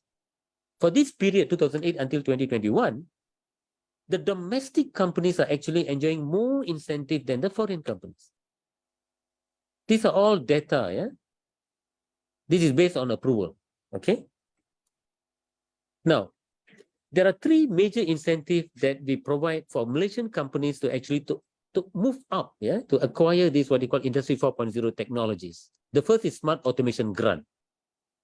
Very important. I think this is the best seller, I would say, because a lot of interest. We have approved about 218 companies. These are only given to Malaysian-owned companies. and a total investment of 247. This is number one. Number two, Industry Forward Intervention Fund. Again, this was given to Malaysian-owned companies. We have about 206 companies. Yeah? And number three is Automation Capital Allowance. This is what was raised just now. And this is actually given under the Income Tax Act. Yeah, and this is very, very attractive. But I think we need to increase the ceiling, as mentioned. And also, I would like to highlight here, MIDA did present a paper to the Majlis Pemulihan Negara 2 weeks ago, and we have requested more grants, more funding for DISF, Smart Automation Grant, Automation Capital Allowance, as well as Intervention Fund. Yeah, I would like to make that very clear. Yeah. Now, for green, there are so many incentives and support facilities and by MIDA, and I think we will do more engagement with the chambers. Yeah, these are the incentive, the areas that we promote, and of course, various incentives are there to encourage Malaysian companies as well as foreign companies to move into green technology. Now, very quickly, I'm going to highlight the domestic direct investment key initiatives. Yeah? There are 6 initiatives that we've been doing for the last, I would say, maybe 15, 20 years, but the latest programs like supply chain program, startup program, SME desk were all, I think, were done over the last 5 years or so. Yeah. It is very important that the members of NCCIM attend these events. Okay. I'll make it a point to inform the chambers directly on all these events, the domestic seminars that we're going to do throughout the country for this year. Yeah. We also have domestic investment coordination platform. This is very important because we also help our Malaysian companies. This is for Malaysian companies to get funding. Yeah, from equity players, from finance, from banks and whatnot. We have helped a lot of companies, but the outreach is not there. Yeah, we also do supply chain programs. Yeah, do you know LAM Research, a foreign-owned company here? We are working closely with them to get Malaysian companies to supply to them parts and components. Ryzen Solar, ATNS, Intel. Yeah, we are working with the FMM. We want to work with NCCIM and also all the chambers. I want to see results. Yeah, and see how many of these Malaysian companies we can make them become not only the supplier to the foreign companies operating in Malaysia, but also their parent company and also their associate globally. Yeah. Startup programs, this is not our forte, but we want to be there to assist Meranti as well as Cradle. Yeah. SME desk, this is very important because your members need to know our state directors. Talk to them, our MIDA officers, and see how best they can help you. And these are some of the success stories. Yeah. And of course, we also do Invest series. And this is where the state governments tells us, what are the investment opportunities available in the state. Also, one slide here I would like to highlight. We also are involved very much in addressing the talent requirement. Yeah, we are not able to solve a lot of problems, but we are able to help some of the issues faced by companies. So we do industry career talk with Perkeso, career fair, upskilling and reskilling. Yeah, so please engage us more. And finally, I would like to say, despite pandemic, there were 3 major initiatives that MIDA did. We set up one-stop center for business travelers. This is actually to allow businesses to, this is more for foreigners to come in, but also technical experts and business customers. Yeah. As you can see, a lot of Malaysian companies also utilize this facility. It is ended 1st April. This is where we allow business travelers to enter during pandemic without quarantine for a maximum of 2 weeks. And we facilitated investments worth 171 billion. Yeah, during these 18 months, this one-stop center was operating. Number 2, we set up PACU, Project Acceleration and Coordination Unit. Every single project that MIDA approves are being tracked. And we want to actually assist in the implementation of the project. These are mainly manufacturing projects. And number 3, this was also raised just now during the presentation. We work very closely with Telecom Malaysia to upgrade 37 industrial areas. Yeah. And all these industrial areas have now what you call 1 gigabyte per second facility. Yeah. And in conclusion, I would like to say, I would like to share this slide. This is where we're going to do, we have lined up the programs for this year, and we will share the details of this program with NCCIM. Yeah. And these were some of the what you call recommendation or maybe policy statement that we presented to Economic Action Council, to inform that we will continue with domestic direct investment promotion. And I take note all the issues and all the what you call recommendation that was put forward by NCCIM. I think some of these can be taken up by MIDA. And I've also told my team that I want to work very closely with NCCIM to come up with some policy intervention and also incentive scheme for this year's budget, for next year's budget, which will be drawn up by this year. So immediately, I think I hope by this week or maybe next week or so, in the coming weeks, we can work very closely and we can propose to the government to come up with some game-changing incentive, investment incentive for domestic players. So with that, I would like to conclude my presentation. Thank you so much.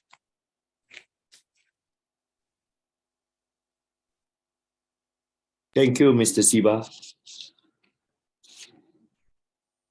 We now move on to the final element of today's program with a discussion session.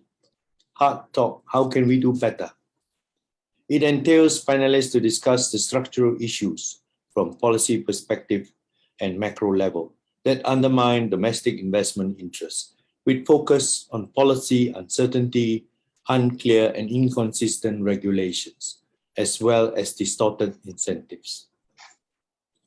The lead discussion of this session is Mr. Michael Chai Woon Chew, Secretary General, National Chamber of Commerce and Industry of Malaysia, and also the Deputy Secretary General, one of the Associated Chinese Chamber of Commerce and Industry of Malaysia.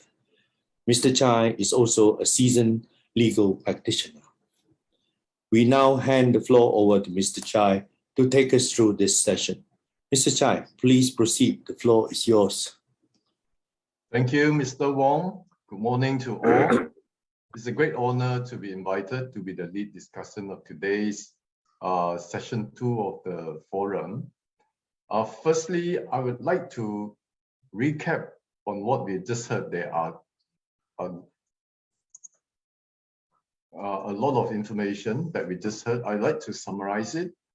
Our President, Datuk Loh, in his welcoming remarks, highlighted 3 important points. That is, number 1, the importance of DDI's revival as a prime mover of Malaysia economic growth after COVID-19. Number 2 is that there are useful findings and feedbacks in the survey report. Number 3 is that cooperation between public and private sector to find ways and solutions to revive DDI. These are the 3 key points that he mentioned in his speech. And Yang Berhormat YB Datuk Seri Mustafa, the Minister in the Prime Minister Department, in his keynote address, he also stressed a few important points. He noted that DDI has come down or slowed down. And then he also mentioned that DDI are the key driver for sustainable economic growth after COVID-19. And also, in order to achieve high-income nation by 2025, we do need DDI to be sustainable in economic growth. Then he recognized that the findings and recommendation of the survey report are useful and had been discussed favorably at the Economic Action Council. Finally, the minister mentioned that public sector will collaborate closely with the private sector to revive DDI. Then we have Mr. Lee of Search highlighted the reports of his survey and some very useful recommendation and proposal for the government. Then we come to Mr. Siva of MIDA, who is in his setting the record straight, highlighted many good efforts made and assistance provided by the MIDA, the public sector. He also mentioned that there's a misconception that the government favor FDI over DDI. However, I think we all recognize, including Mr. Siva, that there are a lot of incentive, there are a lot of reinvestment fund incentive, but public awareness is not that good. So both sides need to work harder to get things to improve it.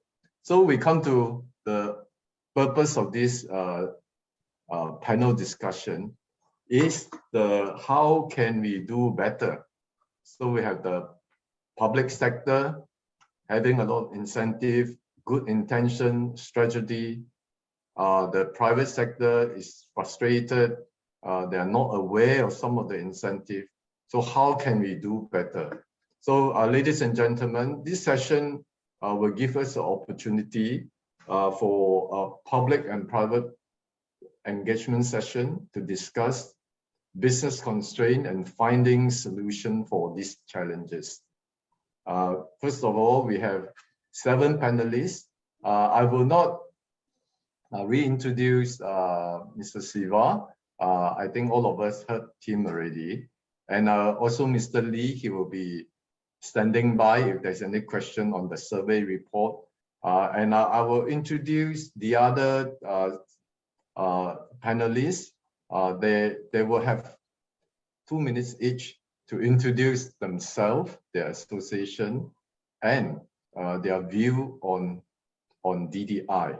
All these panelists, there are 5 panelists from our NCCIM constituent chambers. They're mainly the International Chamber, the Malay Chamber, the Indian Chamber, the Chinese Chamber, and FMM. We are also privileged to have a representative from Bermuda. So what I'll do now is I will invite them one by one to introduce themselves and their association. Then they will have a brief introduction. So without much further ado, let us listen to what our panelists have to say. Number 1 is the Dato' Dr. Andisio Kianmo from Bermuda. He is our first panelist. He is the co-chair of Bermuda. Ladies and gentlemen, I present to you Dato' Andisio. Thank you very much, Mr. Michael Chai. Would like to congratulate NCCIM for organizing this very timely DDI forum, and also would like to also thank the report that is produced by SCLC and also Mr. Siva for updating us on the information. Now I can pick up one very important thing that Mr. Siva keep emphasizing, which I feel how to survive this DDI is engage, communicate, and involve. A lot of our members are ignorant of what is in front of us. But anyway, I would like to introduce myself. My name is Andy Siao. I'm the co-chair of Bermuda. I'm actually one of the 3 co-chair of Bermuda that has been formed. This restructuring governance has been since this year. The co-chair of Bermuda is none other than Yang Berhormat Minister Dato' Sri Topa or Mustafa, who is the minister in the Prime Minister's Department on Economy, the Chief Secretary to the government, the highest level in the civil service, and the captain of industry from private sector. In this case, yours truly. And I'm supported by a membership of public sector and also private sector. From the public sector, we have the 17 Secretary General and Director General level with the scope of work related to the facilitate doing business. But first of all, I would like to say that the private sector, we have 12 business leaders representing the major sectors and industry associations. Now, Bermuda is Malaysia's experience with effective public-private dialogue on implementing business environment reform. I would like to give you very briefly that the evolution of Bermuda. It evolved from the Malaysia Incorporated policy in 1981 propounded by the then Prime Minister Tun Dr. Mahathir under the Malaysia Incorporated policy of 1981, right? Subsequently, it moved to Malaysia Incorporated Official Committee in 1996, and then it evolved into a Malaysia Business Council, and in 2007, February 7, Pemuda was formed. Pemuda is in Malay, is acronym in Malay, right? It's Pasukan Petugas Khas Pemuda Cara Perniagaan, or in English, it is the Special Task Force to facilitate business. So we focus only on business, no politics, no religion, and no other issues except to enhance our public-private service delivery, improve the business environment. So this collaboration is very important to help us to add value, and our vision is to be proactive with the public-private sector collaboration drive. Now, the Pemuda, I mentioned, work with the memberships from the federal, state, federal government ministries, and also department. I mentioned that we are supported today by 40 active staff of MPC. MPC is our secretariat as well as EPU. So MPC provides this so that we are allowed to have the working of 13 technical working groups that covers the whole life cycle of doing business, from starting a business, doing a business, to the closing of a business. So the 13 working group of the business touch on starting and closing a business under business dynamism, human capital, dealing with construction permit, getting electricity, registering property, paying taxes, trading across border, and very specific topics like aerospace chain supply, supply chain in the aerospace industry, supply chain on food processing, food costs, public-private sector efficiency, and digital economy, and also sustainable development growth. These are all possible through the new membership of Pemuda, where we have included SME Association President. We have included also the Malaysia Digital Chamber of Commerce. We have even included the National Council of Women Organization. So with this, we are able to tackle new issues that has been brought forward to Pemuda. So I would like to thank you for that short introduction that I've given. Thank you, Dato' Andisyo. Next, it's a great pleasure for me to introduce our second panelist. Is Dr. Haji Abdul Halim bin Hussein. He's the Vice President of NCCIM and the President of the Malay Chamber of Commerce, Malaysia, DPMM. Ladies and gentlemen, I present to you Dr. Halim. Thank you, Michael. Malay Chamber is a body that organizes activities for Malay's entrepreneurs, and we also facilitate the government in whatever that we can. As to now, we are the member of EAC, Economic Action Council, WKB, and a few others initiatives driven by the government. However, being a Malay Bumiputera, we also look into the needs of the non-members who are either struggling to make their ends meet or to start their own business. So that's for me for now. Please continue, Mr. Michael Chai. Thank you, Dr. Halim. Next, it's my pleasure also to introduce our third panelist. Is the Dato' Gopalakrishnan. He's the Vice President of NCCIM and the President of the Malaysian Associated Indian Chamber of Commerce and Industry, MAICCI, MAICI. Ladies and gentlemen, I present to you Dato' Gopalakrishnan.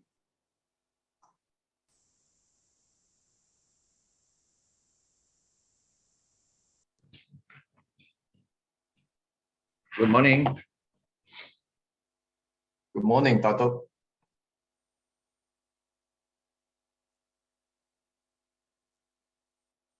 Good morning. Mike, thanks.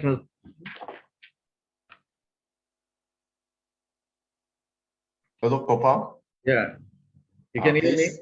Yes, we can, please. Yes. Good morning, Mr. Michael. Good morning.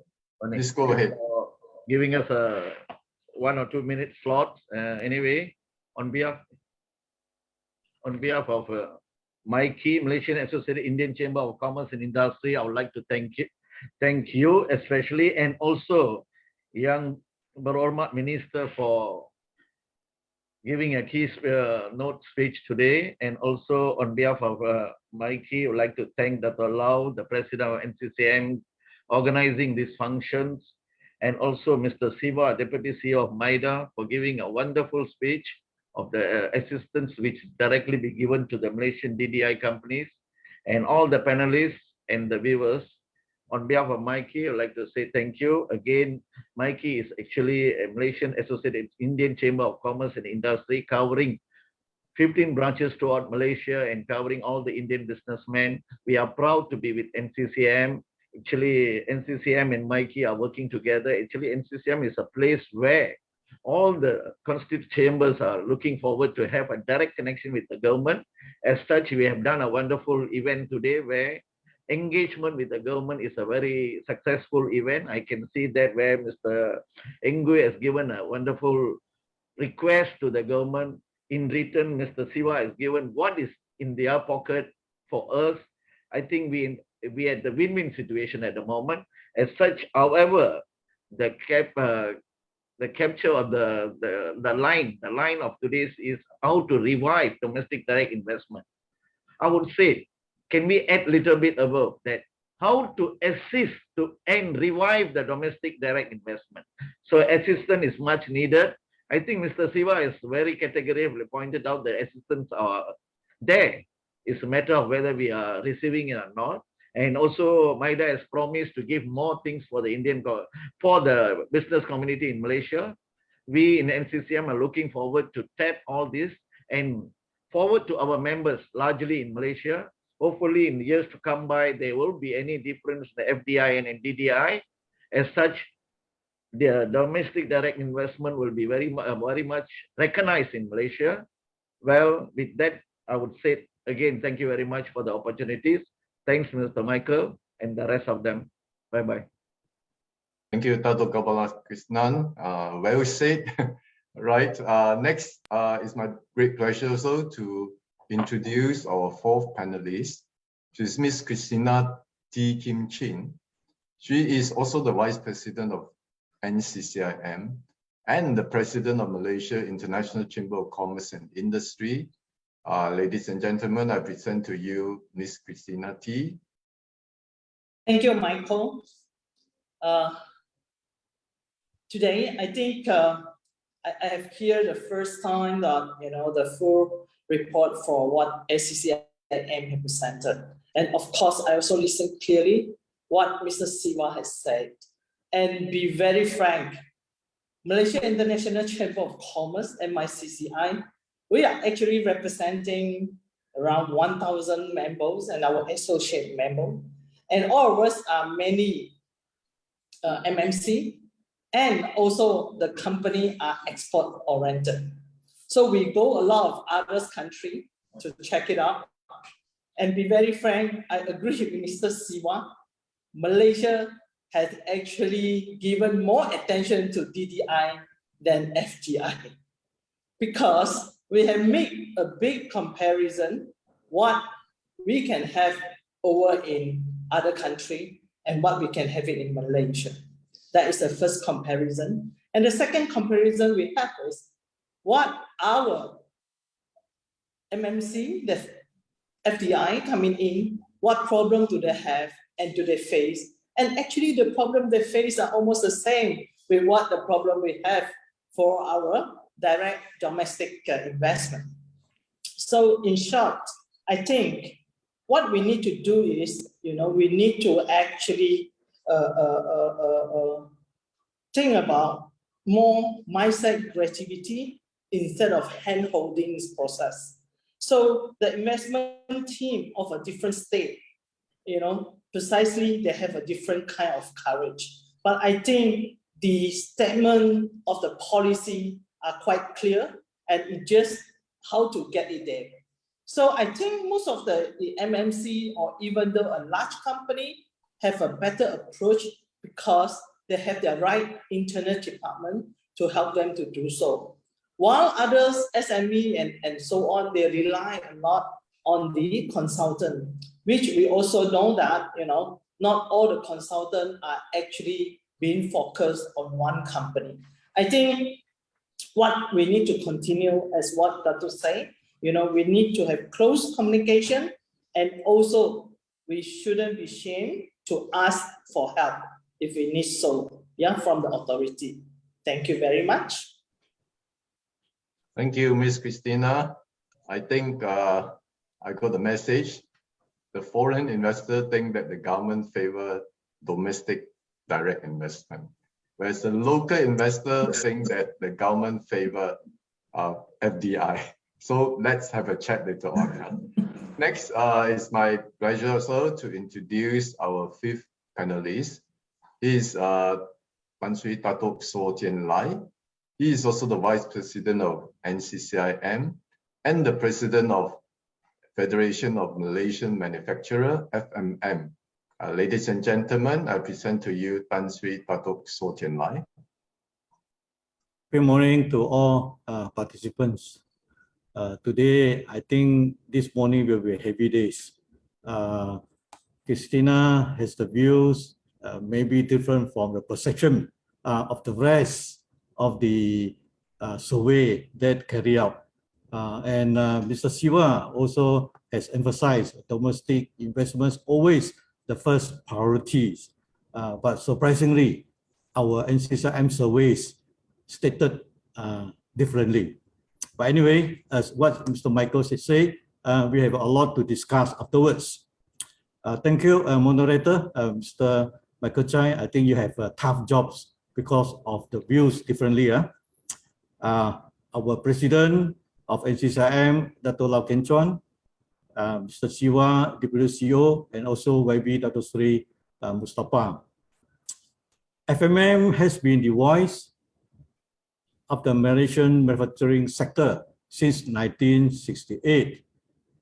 We represent over 11,300 member companies, either direct or indirect, from the manufacturing and manufacturing service related supply chain. FMM is actively engaged with government and its key agencies at federal, state, and local levels. FMM is always well linked with international organizations, Malaysian businesses, and civil societies. I would like to say that, and we must recognize that DDI is the fundamental, is the key to our country's prosperity. And DDI is also has a complementary role to foreign direct investments for our development linkages and are critical to our nation building and also our local capacity to drive our economy and also towards achieving our vision of high income nations. This is what from FMM. Thank you. Thank you, Tan Sri. We have come to the Q&A session now. I would also welcome those of you who are watching this webinar on Facebook Live to leave your question in the comment box. Then I'll come to the question. We have received quite a number of questions. I would like to ask the representative of the 5 chambers some common question first. Number one is that an enabling environment and conducive investment climate are key conditions to support investment. Just now in the survey report, it indicates that there's a weak investment climate, and Malaysia was ranked it was ranked by 78.2% of the total respondent as the top factor that restraining business investment decision in Malaysia. So my question for the chamber representative is that what can the government do to contribute toward better informed and improved policy necessary to drive a stronger and more broad-based private investment? Can I have oh, just now I forgot to introduce Dato' Ng. Sorry. Can I go back to Dato' Ng? He is our sixth panelist. He's Dato' Ng Yip Ping. He's the Vice President of National Chamber of Commerce and Industry Malaysia and Deputy President of Associated Chinese Chamber of Commerce and Industry, ACCIM. Ladies and gentlemen, I present to you Dato' Ng. Okay, thank you, Michael. Thank you for not forgetting me. A very good morning to Mr. Siva and all panelists. I think Michael had mentioned my position in National Chamber and also ACCIM, but I'm also the Group Managing Director of Tome Consolidated Berhad. A bit of background of ACCIM, founded on 2nd July 1921, ACCIM has celebrated our 100 years anniversary last year, and also embracing our past history as the earliest national level chamber of commerce to have a complete regional representation in the country. Since its establishment, the ACCIM has remained true to the commitment of serving our members by amplifying the voice and upholding the interests of the business community at large. Okay, the months and years have justified ACCIM purpose and earned public appropriations of our persistent efforts in complementing and supplementing the functions and activities of the government. Hence, ACCIM values regular engagement and working with governments at all levels to sustain the economy on a sustainable, positive trajectory.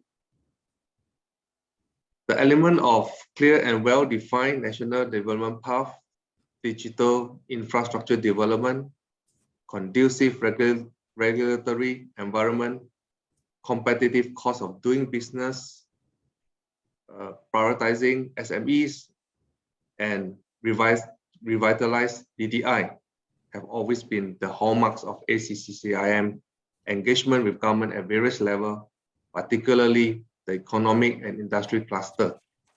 So we strongly believe that DDI is important for Malaysia as it can be helpful to enhance the overall contribution in the economy. I think Heng Kueh have mentioned about strengthening and a diversified and dynamic industry base, upskill and reskilling of our manpower to be future-proof, as well as to help to strengthen Malaysia branding and position on the world stage.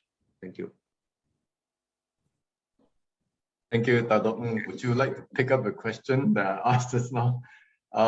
Maybe have a rest, have a break first. I go to Dr. Haji Halim, the President of the Malay Chamber of Commerce. Okay, thank you, Michael, again. You're welcome.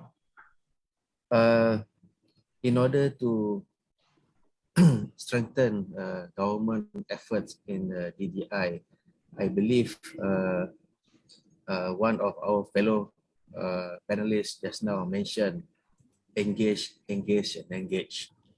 Okay, because for example, Malay Chambers members, they are not, many of them are not aware of MIDA's goal on promoting DDI. And the DDI itself become an intrigued issue for us because, number one, how do they define DDI and how do they report the DDI to the central committee or whoever that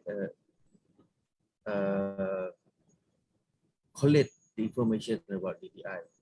So I think Maida has done a great job by Mr. Siva's explanation.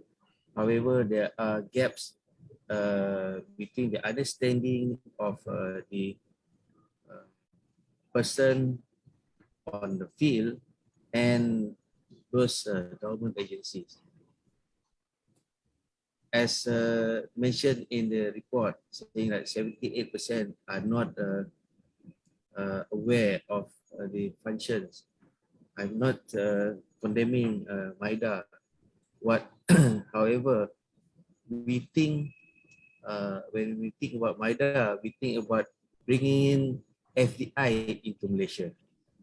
So there is a perception that that is need to be corrected, and by that perception be corrected, it will promote an understanding of the local players on how to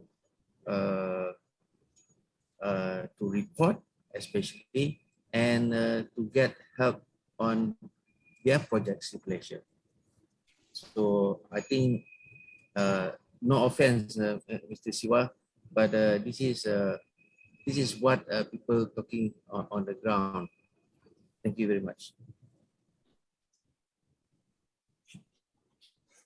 Thank you, Dr. Halim. The keyword engage, engage, and engage. How to engage? Right. Now, next is Dr. Gopal. You want to pick up the question and answer?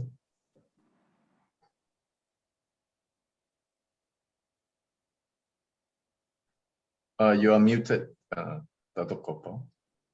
You are muted. Yes. Mr. Michael, my issue is, I think largely people are telling that the DDI is not in favor of Malaysians and everything. I think after hearing Mr. Siva and the rest of that, I think Ingrid has mentioned as well. I think we should come to a platform whereby engagement will be widely open to everyone. It is not, the portal is there. Definitely the portal is there. Obviously, I think Pemuda has agreed, everybody has agreed the portal is there. Maybe awareness need to be created, but largely the person is already into the industry. They know how to go about it. There's no issues at all. But for startup and the early birds yet to go and get the facilities from the government, I think perhaps NCCM should come forward to create a platform to connect the industry players, the young industry players, and also Maida's offering, largely the government is offering. I think rather than we sit here to have a forum where we accuse each other, we are looking forward in future, we should be more proactive and work as a brotherlyhood in order to encourage the economy of the nation. I think Mikey is very much with NCCM. NCCM is ready to explore this area. I think Maida is ready with us. Let us see how we can encourage young and early businessmen to enjoy the benefit of DDI. And because largely, as Dr. Alim said, basically people are not aware. So where's the wrong? The wrong is, I don't blame anybody here. I have to blame ourselves for not being in the industry, being in the association. Maybe we are not doing enough to enhance this relationship with everyone. I think Mikey has agreed or promised here with NCCM, we will do more for the benefit of the players. Thank you very much. Thank you, Dr. Gopal. The message seems to be like, we need engagement. However, there are different type of domestic investor. They may have to be different approaches to it. Right, I move to Ms. Christina T, the President of International Chamber of Commerce and Industry. Thank you, Michael. I think, can you hear me? Yes. Thank you, Michael. I think the most important as what we see actually, I'm one of the benefit of the DDI's program. So that is the reason why I have a different view. Yeah, be very frank. I think when we wanted to say the platform, Michael are exactly right. We must have a different platform for a different group. Why I say I'm one of the benefit of the DDI program, I can share with you, we are the first wave of matrix mid-tier company training program, company being selected. So with us, we are 50 founder and CEO that enter into this training program because all of us are export oriented. All our sales are more than 50 million and below 500 million in year 2016. With that, you know, we actually gather a very strong group that we are focusing for export. And at the same time, we are actually, it's not SME, we are not public listed, but we are in between. We call us our mid-tier company. And today, with the classmate of, you know, going for this training, we have the training for a year, and it's supported fully free by Matrix and is handled by McKinsey. So that actually gives us a first time, you know, I'm from Johor all the way. So then we realized that, you know, wow, the Central and the KL company are really so lucky. You have everything with you in the Central, but we have to travel so far. For that 1 year, every month we travel, and I really can say that, you know, the connection and the communication and the network that we build, not only for the training, but the friendship we have with all other mid-tier companies, we form a very strong group. Then we become, you know, a Malaysia Consortium mid-tier company, where, you know, Callum is our president, and I'm actually the vice president, but because I have a lot to learn from him. You know why? We realize Malaysia has so much for us. It just depends how we go and approach. So for the past 3 years, you know, during the MCO, we realized that it's no point complaining, but we need to engage. So we have to thanks to the webinars and also the online service. So we are able, you know, to catch up with MITI, MIDA, and other authorities, you know, through the portal. But the problem is sometimes, you know, maybe it's my age, you know, we are not happy to talk to the machine. We're only upset, you know, you cannot key in, you know, you cannot submit when the section doesn't complete. I think that is a key challenge that I see, you know, in our DDI's engagement. I think the rest of it is we need to have an open mindset to go on digitalization, to get ourselves engaged and more closer to the team and also to the group that closer to us. We need to segregate, you know, our member to a different group. That is my view. Thank you, Michael. Thank you, Christina. Thank you so much. I actually noticed you talk about physical meeting, not just machine. I think that is important. I share an experience in Japan. They have all the computer terminal for those who like to find information. However, they also have assistant around to help. It may be helpful to see real people rather than machine. Right, next, Tan Sri So from FMM, President of FMM. Would you like to comment on the question? Thank you, Mr. Michael Chai. This morning, we are having the hard talk, but I think government need to have hard work. What can government do to contribute? I believe in two major areas. Number one is administration. By having 2 E's concept, it means that to be effectiveness and efficiencies concept on all administration works, so that there will be less and less bureaucratic procedures. This is what just now Mr. Lee Heng-Gui had mentioned during our surveys. Bureaucratic take up the most complaints. And the second critical area that the government should do is the policies. The government should implement 4 C's principles. That means first C is credibility, second C is certainty, the third C is clarity, and fourth C is consistency. No flip-flop here and there, or short-term policies over the long-term policies more frequently happen. The governments should implement more investment-friendly policies. Bear in mind, the business can only grow with the right policies, and business always depend policy-driven of the government by having the right policies that are friendly to everyone. This is my comments. Thank you, Tan Sri. So, Dato' Ng, are you ready? Okay, yeah. So I think after listening to Mr. Siva and the rest of the panelists, I think there has been a lot of mention that we need to engage with MIDA, etc. But that aside, I think for domestic investment, the decision to reinvest in that there's a lot more than just the incentive, the program. You know, there are several areas that our government should look at, in my opinion. You know, it includes offering a competitive corporate tax rate, for example, providing a good investment climate and facilitation.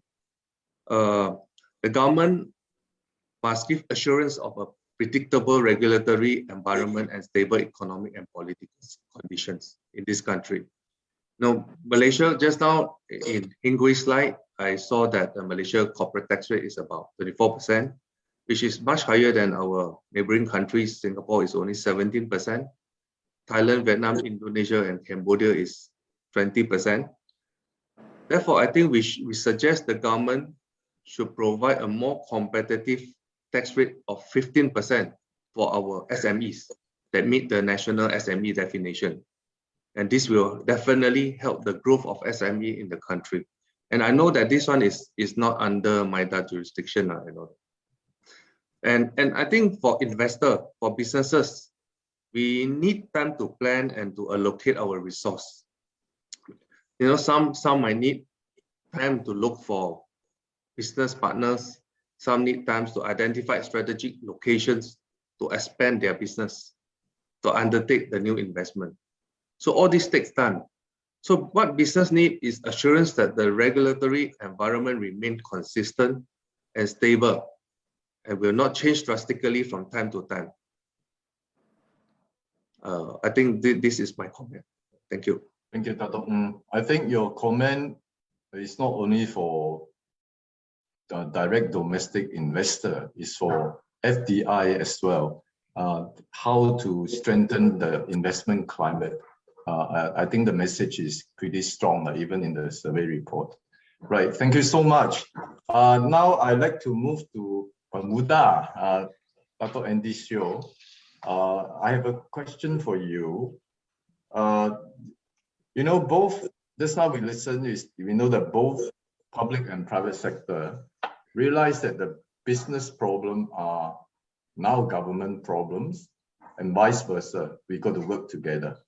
Both are proactively intensifying new approaches to forge a partnership at the highest level, right? My question to you is, what are the challenges and obstacles faced by Bermuda in this journey to achieve business regulatory reform? Why is there still a perception that the one-stop center has not been functioning well? Dr. Andy. Thank you very much, Michael. I have to track this question very carefully because I'm also part of the Bermuda team, which is both public and private sector. Now, if you are focusing on OSC, just now you talked about one-stop center, you are referring to the OSC 3+ online or just general OSC in the government? I would presume that your question is leading to what has been in the report to deal Yes. with the Ministry of Housing and Local Government on implementing the OSC 3+ online. That to some people has not worked well, but to some people it has worked well. All right, I would like to address this question, a very specific question.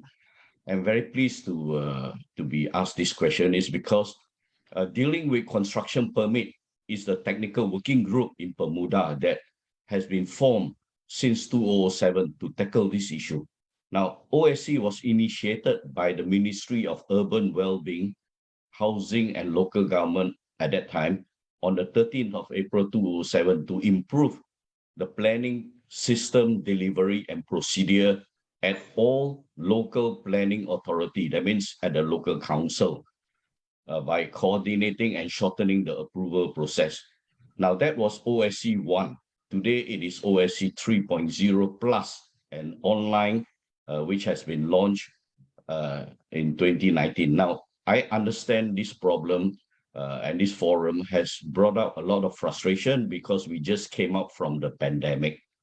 All right, during the COVID period, the construction industry are the one that has difficulty. And we had a webinar in 2020, early 2020, immediately after the MCO period was announced. The industry sector, which is actually the co-chair is also from your ACCIM. He is one of the leader in the construction industry, and the private sector co-chair is from a member of REDA and Master Builder, and also from your Chinese Chamber Property section. Co-chairing this with KSU, the highest level in the KBKT, to improve the OSC 3+ process. Now, I would say that this process was very difficult during the MCO period because you cannot go to the government office to submit your plan. You cannot do anything with the front line. And the government servant that have to work from home cannot bring their computer, cannot bring the drawing, cannot bring all the technical data back home to work. So there was a issue. And the construction industry also faces a big issue with workers, foreign workers in their quarters having COVID-19. So, but now I'm very pleased that the government, today Malaysia is one of the foremost countries that has actually got out of this pandemic to endemic, and we are able to move. I'm now in Australia, and I'm able to travel with hassleless from Malaysia to Australia. Nobody bothers me, and it is like business as usual. All right. Now I would like to address this OSC process. OSC process is actually handled by the professional services together with the local authorities. Those days, we accused the local authorities may not be qualified enough to handle architectural issues, engineering design issues. So fine, the OSC was developed by the then minister who engaged the private sector and the professional services like the architect and the professional engineer who are now your principal submitting person and submitting person. All right, they are the one that has to take through the process of OSC 3.0 plus, which is now available online. But unfortunately, I think the government needs to roll this out quickly to other local councils. And some local councils have the shortage of not a good internet system, not good hardware and software, and they require you to apply online and then later on within 3 days or so, submit offline with hard copy. Now, we already told the government in the My Digital program that if you want to digitalize, this is the best time for you to digitalize all the way. Give to this necessary local council the hardware to do their job. I hope that we do not revert back to the bad days where during the MCO period, I had to take some of the architect, our members to the local council and the land office, and they are being shown how do we have to deposit our documents. We have to use runners. This is not acceptable. Okay, so either we go online, we must go online all the way. So this OSC Plus online, we are monitoring very closely to allow owners to track and trace. But one message that I would like to give is that if you have hired the professional services to do the job, the owner, please don't interfere. Don't go and do lobbying. Don't go and interfere. The OSC process is supposed to be transparent, not for you to jump the queue, not for you to, to say that, can you process my drawing faster than the other guy? Can you move my file up against the other contractor or developer? This is not allowed. OSC will give you the feedback, give you when to come in, and OSC is managed by the mayor or the chief of the local council. He conducts the meeting together with the architect and the principal submitting person, which you are paying the fee to do the job, and you shouldn't interfere. What you should do is making sure that at the planning stage, you be more thorough, design your drawing properly, and specify as much as you can.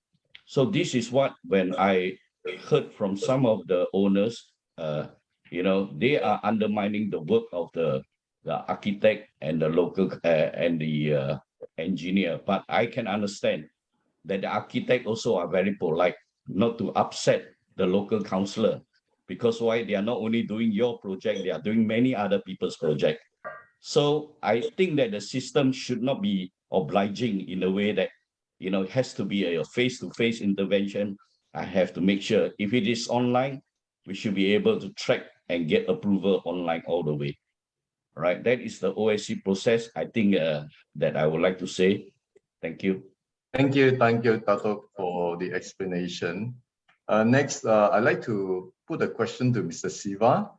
Mr. Siva, there are 10 ministries and 25 government agencies or departments involved in managing 66 types of tax incentive, 19 types of grants, 23 types of soft loan, as well as 21 types of other incentive under MIDA I-Incentive Portal.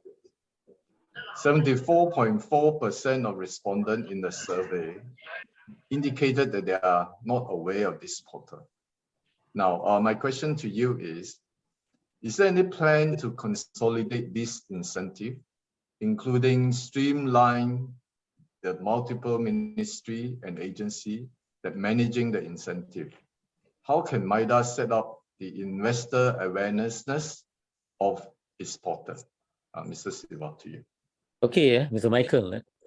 Very quickly, you see, when the government requested MIDA to come up with this portal, it is not only portal, actually. They requested MIDA to first, of course, to compile all these incentives by all these ministries and agencies so that there is one place where anybody want to know any incentive provided by the government. That means all sectors of the economy. We are talking about primary, manufacturing, construction, you name it. Anything is there, all right?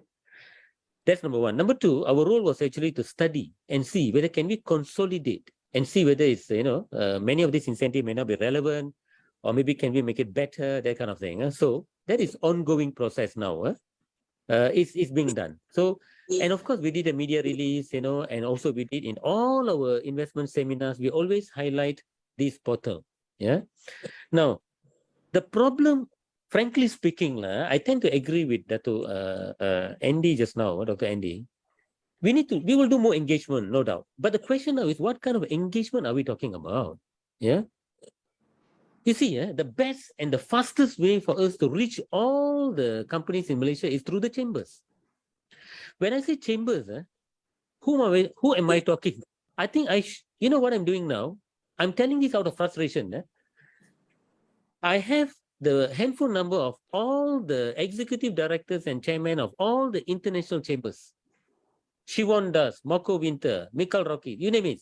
You name it, I have their number. I put all these numbers in my WhatsApp broadcast list. And you know what I do? I forward each and every investment news to them directly. That means it goes directly to the head of the chamber. This is very important because when I send it to the chamber, generally when we send to the secretariat or whatever, it doesn't filter down to the members. It doesn't. Now what we do, we send directly, personally, I send to each and every one of them. One message, it goes to almost 30 chambers, international chambers. Directly, that means it will be filtered down. When we do our, what do you call, seminars and whatnot, we will do the same. I want to send it directly to you guys, as well as to your secretariat, because I want the members to attend the seminars, attend the forums, attend the webinars. Today, I asked them, how many people are actually in this forum? They say 150. I said, is that all? Is that all we are talking about? Shouldn't there be 1,000, 2,000, maybe 5,000 members participating in this seminar? Okay, put that all aside. Let me clarify this, because this is also was discussed just now. Let us look at the survey. The survey is about 227 companies. How many establishments are there in Malaysia? There are close to 1 million establishments in Malaysia. This survey, although it's very small, I take very seriously the findings. 227 against 1 million establishments. Doesn't matter. It's a very small proportion. Nonetheless, the findings is also very important for me, because the findings keep on telling perception. I agree totally with Dato' Andy just now. We need to do more engagement. We need to publicize. We going to go into social media. We are spending millions of dollars. We will go into vernacular papers, newspapers, Indian newspapers, Chinese newspapers, Berita Harian, whatever you name it. I told my team, I've told Ministry of Finance, in the Majlis Pemulihan Negara, I presented a paper asking for more funding for PR activities. Our funding is very, very limited, only 18 million. And we spend a lot of this for our trade and investment mission abroad, because that is very costly to bring in more investment. If we don't bring in investment, you know what the guys will tell? Oh, a lot of investments are going to Indonesia. Oh, a lot of investments are going to Vietnam. Oh, Malaysia is no longer attractive for foreign direct investment. It's double whammy, You got it? If we don't attract FDI, there's a big hue-ha cry there, and then domestic investment, we're not doing enough publicity, which I agree totally, because we're doing so much. We need to reach as many members as possible, but it can be done through the chambers, through all you guys.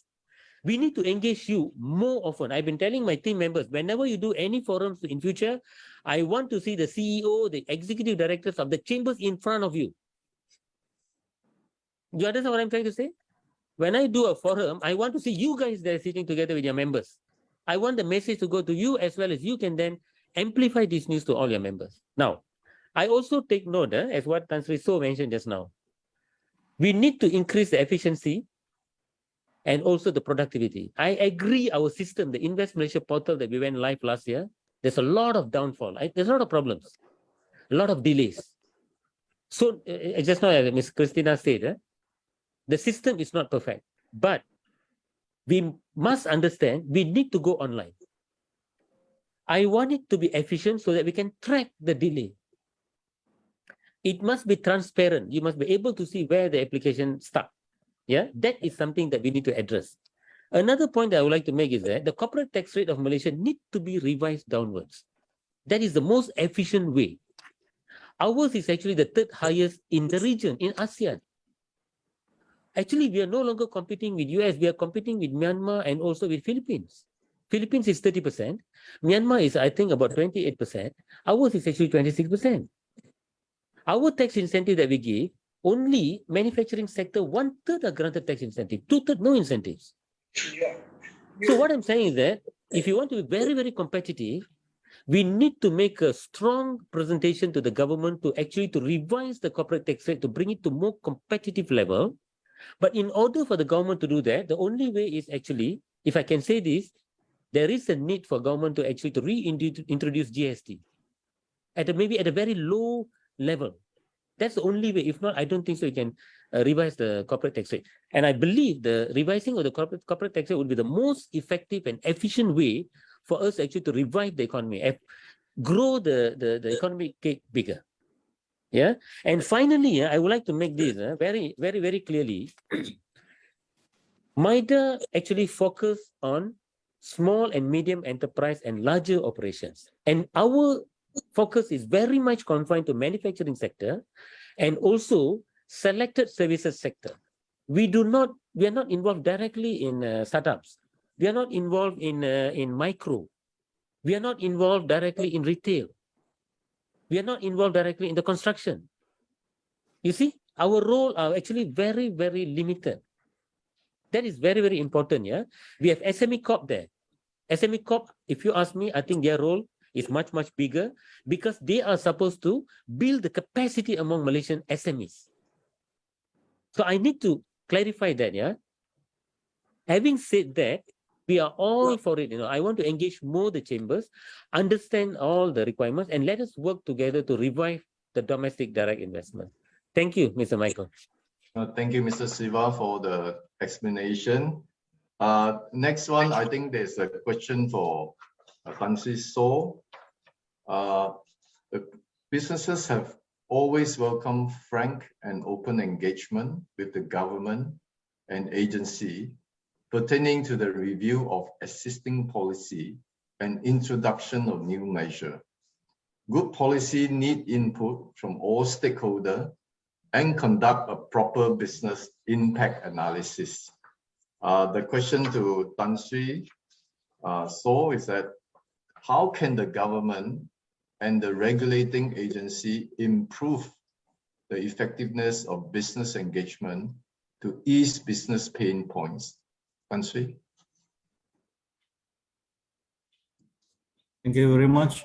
I think first of all, just now I hear Mr. Siva mentions the engagement of the trade associations. This is very important in the sense that with the open and transparent discussion and the narrative from the government side can be conveyed. But the problem is there are many trade associations still do not participate. The members, the participation rate in terms of webinar, seminar, now is virtual, also quite low. This is a bit surprising. Frankly, we had broadcast like today's webinar for a few weeks ago. The question is, the participation rate is still low. What happened to the members as of today? Are they lethargic on the current environment, or our system of broadcast and promotions not good enough? But I believe that the more trade associations involvement will be good, but it starts from now. Then the important thing is whether our Wi-Fi system throughout the whole Malaysia must be stable and good also. At the moment, I think MIDA had helped on the industry, actually industrial park, for the setup of good Wi-Fi connectivity. But I believe that it's still small numbers. We need a big connectivity, big numbers of industrial parks to be well connected throughout the whole Malaysia on how the business engagement to ease the business pain points. Another one is I want to mention is government had the policies, especially on national policy on development and implementation of regulations. This policy have been there for a long time, but the implementations is a question mark. Whether the government has this what we call regulatory impact analysis or regulatory impact statements on all the projects or not. These are the things that the government need to work closely on this. Another one is on the application process. That one, I think our Dato' Andy Siao have mentioned, or OSC, you call one-stop center. It cannot be once, then stop. So the one-stop center, it means that everything is to be streamlining, but I would like to suggest is all online with all checklists. Then if you find that the checklists are all proper and documents are all there, please go ahead to approve. If you find out anything that you short of, then you can call up, ask them to resubmit, and not wait all the documents fully submitted, only then you start to process. So these are the things that is from our FMS views. Thank you. Thank you, Tan Sri. Relating to this, I have a question for Dato' Andy Sio. This question is quite related to the answer given just now. In the report that Mr. Lee given, it recommends any new regulation before implementation should be vetted through Malaysia Productivity Corporation and Bermuda to minimize unnecessary cost and disruption to business. I think just now we also look at the Korean case. I believe Australia is having similar thing where the government set a target as to get rid of those outdated regulation and law to save money. So my question to you is, Dato', a rough policy announcement disrupt business planning. What have been holding off the government from doing so? You know, we already have the policy, what need to be done. Why is it that we still having sudden policy announcement? You know, businesses are disrupted. Can you share your view with us? Thank you very much for the question, Michael. Just now, Dato' Tan Sri Saw, who is also a member of Bermuda, he brought out this national policy on development on implementation of regulation. Now, this is actually recommended by OECD that if Malaysia wants to move out to be the middle income cap and all that, and also to be a first world country, we need to make sure that we have good regulatory practice. All right. Subsequently, under Dato' Sri Muhammad Zuki in January 2020, all right, he enhanced this to cover all level of government, including local council. That is, you know, Malaysia, we have federal, state, and local council, 3 government, right? How this can be done, and even government agencies. Now, we are all on the same direction to improve. Nobody would like to do a bad job. To the government policy, the policy setters, they always think that the policy is good enough. We have already consulted you, you know, and you shouldn't have any problem running it. But we always have good policy. But when it comes to implementation, this is where we have a rupture, a flip-flopping of the policy and the procedure ad hoc. Now, this actually was very bad during the pandemic stage, the MCO. A lot of procedures set up with Bermuda, on policies and procedure that has been agreed were really, I would say, upset, because a lot of things have to be done ad hoc due to the purpose of the SOP on health. But I will say to you, right, things have rested a bit now. The turmoil has rested a bit. Please be patient. All right. Let this now continue what we have left off before the pandemic. Because why? Bermuda, when we started, we have removed 50% of all the regulation to do business from the federal, state, and the local council. What is not necessary, Bermuda has already gone through. Of course, not enough, because we are not expert in every industry. We need the people who are feeling it tell us. So that is why Bermuda has got members from the private sector. But I will say that not everyone is a subject matter expert. All right. We would like to remove unnecessary regulatory that burden our business. Just now, what has been mentioned by Mr. Lee Heng Wee's report is very true. RURB, that's what we call, remove unnecessary regulatory that are burdensome to doing business.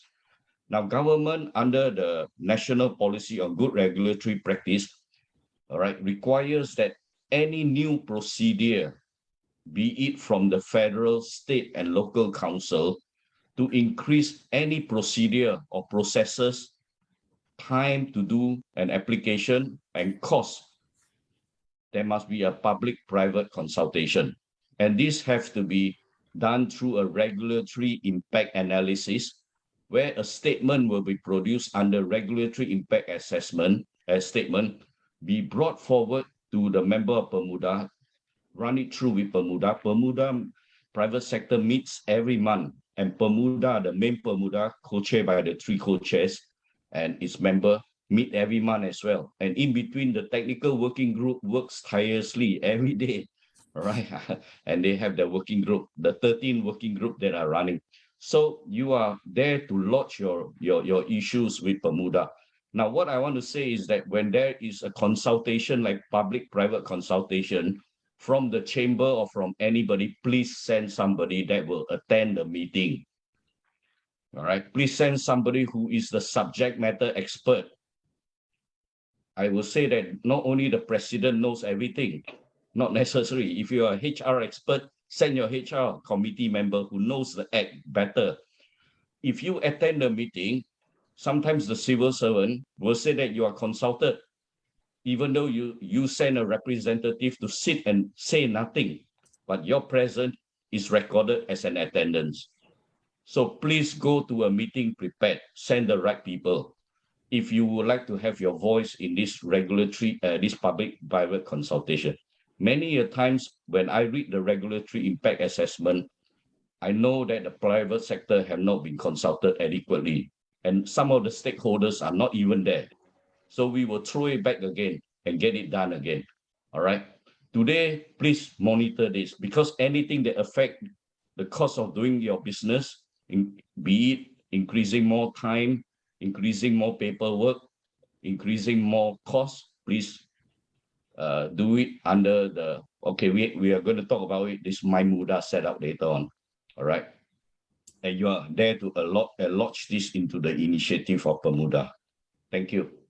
And Bermuda, we are supported by the professional nexus of in MPC, which I will also talk about it later. Thank you. Thank you, Dr. Andisio. I think Bermuda has done a great job. So far, everybody has very good comment for Bermuda. Now, Thank you very much. Mr. Siva, I have a question for you. Just now from the survey report, it stated that the approved project implementation rate of 70% in a 5-year period of 2016 to 2020 was seen trending down since that 2012 to 2016. The number of approved projects not implemented was averaging 180 projects since 2007 to 2011, or about 36 manufacturing projects per year, resulting in an estimated loss of an average of 4.9 billion ringgit per year. The question is, what have caused investors holding back the implementation of approved project? Any workable solution that can address this issue, Mr. Siva? Okay, Mr. Michael, I'm not sure who actually prepared this question, who analyzed and how you come with these figures. But let me make it very simple. Yeah. Let me answer that. We got the data from the MIDA. Heng Jui here. Okay. All right. Okay. Mr. Lee, The data is from the progress of implementation project from MIDA. So over the period, they will tell you what are the project still in operations, tell what the project is still at the application stage. So I think maybe that what we want to know, why the rate of implementation has not been moving as what the application received. As you know, MIDA have been publishing just approval data without application. So I think that has changed since for the last few years. Unlike at the beginning, you're transparent to give us application, give me the actual approval data. So what we can track is based on the progress of the implementation rate of project. All right. Thank you. Yeah. Actually, let me just explain to you how we release the data on approved projects. Yeah. Generally, when we approve a project, it takes about 12 months, 18 months for the projects to get implemented. Yeah, for them to clear the land, do the piling, bring in the machinery, and then went into commercial production. So that is the time taken generally. Yeah? It can go in some cases up to maybe 24 months, but generally it's 18 months, 12 to 18 months. What does that mean? That means, let's say you approve a project this year, it will get implemented 12 months later or 18 months later. So therefore, it is not practical for us to release how many projects that we approve this year will get implemented. Generally, when we do a release, you will see this in our media releases or even in our annual performance report, we give you an investment implementation figure based on time series. We will tell you over the last 5 years, about 80%, or it could be 78%, 85% already implemented. Okay. The reason for the rest 20% not implemented because it will be implemented in the following 12 months or 18 months. Meaning, if we were to release a figure, let's say up to 2021, yeah, projects approved 2020 and 2021 would never have been implemented, isn't it? In reality, maybe 30%, 40% would have been implemented. That doesn't mean that the balance is not implemented at all. It will be implemented, but it takes time. That's the reason why there is always a shortfall of 30% or whatever.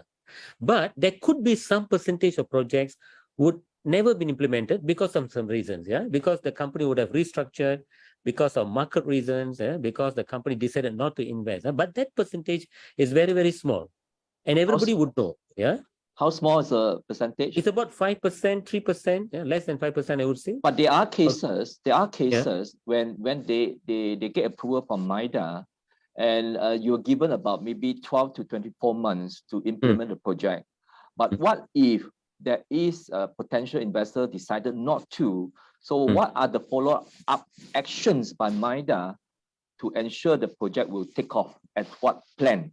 So there are some, you know, like why I want to get this question is that they are recent years we can see very competitive type of investment coming from peers like Indonesia, you know, like Vietnam. They're trying to sell their country as a very competitive investment location. So I think I'm just trying to see whether are we falling behind our peers or not.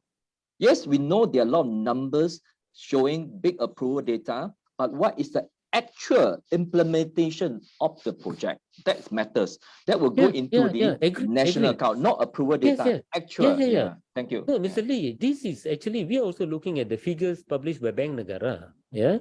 Bank Negara data, which is based on net FDI inflows, is also important to us. But what is more important for us is not net FDI, it is the gross FDI. This is one argument that we always, you know, have with Bank Negara or even with Ministry of Finance. They look at net FDI, but we look at gross FDI because gross FDI must be rising. Gross FDI must be inconsistent with the MIDA's approval data. All right. So coming back to the implementation, I think I'm sure all of you are aware, the government decided 2 years back to set up PACU, Project Acceleration and Coordination Unit. Yeah, that will solve or make it more transparent the tracking of all the projects that MIDA approves. So what it means is, if we approve 1,000 projects in the manufacturing sector, all the 1,000 projects are being tracked online, real time. We are also putting the responsibility onto the companies to key into the report in the PACU, what are the issues and problems they're facing at the local authority level. I give one example. Aspen Glove. Aspen Glove is a project which was set up in Kulim, not in Kulim High Tech Park, but in the district of Kulim. They don't fall under Kulim High Tech Park. Now, they use PACU and they got the project actually implemented. Implemented means what, you know? From the day they got the license and they did the piling up to the day the glove went out to their customers within 7 months. And they told us, Siva, it is possible because of PACU. Now, moving forward, that percentage that I'm telling, about 85%, we want it to be at least 95 to 98%. That is our target. Now, another point I would like to make here is that we are very, very mindful of the project that supposed of, you know, going to Vietnam, going to Indonesia, going to Thailand, whatnot, yeah? Just to conclude, we presented a paper to, to the cabinet with regards to all these things, and maybe I would like to share the details of it, yeah, not exactly the report that we presented, more details on this project so that you have a clear understanding, because we need the Malaysian business community to understand, is it true? How true is it? And we are very, very transparent here. When Hyundai shut down their operation, Citibank shut down their operation, yeah? When Shell shut down their operation, these are the news that goes into the social media. But we will tell you exactly what is that they closed down and what is that they've actually consolidated and what are the operations that they're still having it in Malaysia. I will share that document to each one of you so that I want it to be shared with each and every member. Yeah. This complete truth. Yes. So that we can then be able to actually to tell, so that we don't want our own people, our own Malaysian chambers to tell, oh, we are no longer competitive. If it is true Tesla going to Indonesia, I will tell you why Tesla is going to Indonesia. We lost it means I'll tell you why. But if it is not true, I will also tell you no. There is still a very strong value proposition to convince Tesla to come to Malaysia. I will tell you so. But this is not the forum, yeah? Very good. But I will share some of this. Yeah? Good sharing. So good sharing. that, this is very important. Yeah, we will help you to be the disseminate the country, information. Country ambassador. Yeah, yes, not just to attract FDI, but also support the DI equally important. Exactly. Thank you, Mr. Ora. Yeah, thank you. Thank you, Mrs. Siva and Mr. Lee for your comment. My next question is to the chamber. This is about manpower, right? The adoption of automation, robotics, and digitalization may not be able to significantly reduce the dependency of foreign workers for some sectors. Manpower is still a necessary input to complement the mechanization and automation. The question to the chamber rep is that how can the government balance the needs of foreign workers and the move towards IR 4.0 as some businesses, especially SME, found uneconomical and lack of economies of scale? Can I get Dr. Halim to comment on this? Thank you, Michael. Malay Chamber has been promoting this for the past 5-6 years because we know since for the past 4, 5, 6 years, or maybe for the past 10 years, we are very dependent to foreign workers, and there's not much pressure per se to the SMEs to automate. I just give you one example. To wash the dishes in restaurant in the US, they use almost all of the restaurant uses machines, but here we take foreign workers to wash the dishes. And recently, the Association of Restaurants complained that with 2,000 ringgit per month, they cannot attract local talents to wash the dishes. So this is an issue of which the 2,000 ringgit is not enough for them. That is one thing. This is because more people are going for the gigs economy, because if they were to drive Food Panda and Grab or whatever it is, they can get about 4,000 to 6,000 a month. Of course, it is more tiring. That shows that Malaysians are not afraid to do more work. The only thing is the pay is not high enough for them to support their family. So how can these hardworking people not be compensated rightfully to increase the productivity? The productivity of the nation has been increasing for the past 3 or 4 years compared to the price of workers, and the price of workers have been suppressed for the past 20 years. So this is the issue that we need to look into because as of now, more and more costs being increased, transportation increase, fuel increase, imports increase because of the exchange rate, interest increase because US has increased the interest, and we need to increase the locals' pay as well, just to balance up the increases of cost of living. So the increase of foreign labor should be reduced significantly, and we need to get the locals to get involved in our industry. And we have about 600,000 unemployed local, and 200,000 of them do have degrees, and 1,000 of them have PhDs.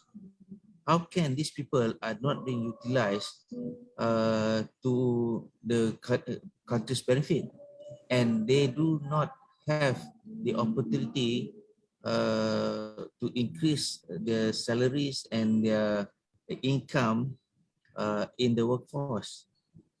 So the issue here is, how do we balance the salary and the foreign workers? Because, for example, recently we do not really welcome the increase of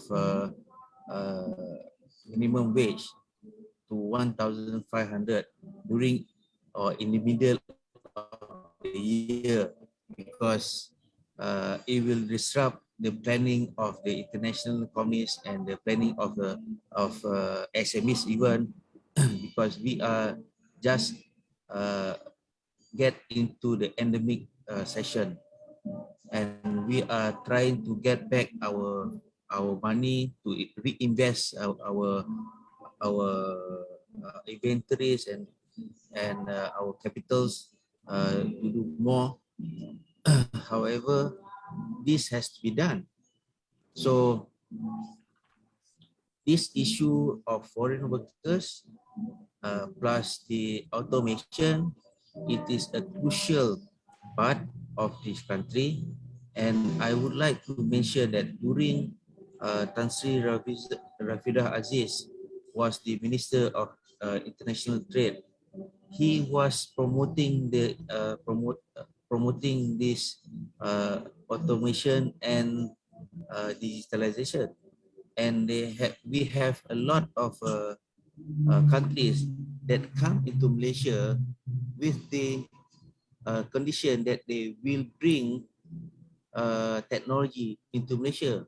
However, now it has been, I believe, it's not being done properly, and more workers to do mediocre jobs, and they become competitors to Malaysians when they finish the period of 3 years or 5 years of working in Malaysia. They don't go back to their own countries. Dr. Halim, thank you for, I think the foreign worker issue is a very complicated issue, and I'm sure you have already mentioned your point, what government should do. Can I move to Datuk Gopal? Datuk Gopal, you have any comment on foreign workers? The question on how the government can balance the needs of foreign worker and then the move towards IR 4.0? Yeah, Mr. Michael, you can hear me? Yes, yes. Yeah, Mr. Michael, basically, I think the foreign worker issue is a very pertinent issue at the moment. We must understand this country is with a 33 million populations. We are unable to provide a workforce largely because we are talking about mostly the workforce is less than like 12 million people. Can we provide enough workers for all the industries, the foreign investment, local investment? We are largely unable to do that. I think the government do understand, but during the pandemic time, all these issues not been addressed because inflow of foreign workers cannot be attended to. I sincerely hope that government should give more attention to that. An issue whether they are going back or not is another matter, but issue whether the government is allowing the industry to have enough workers is very much important for the growth of the nation.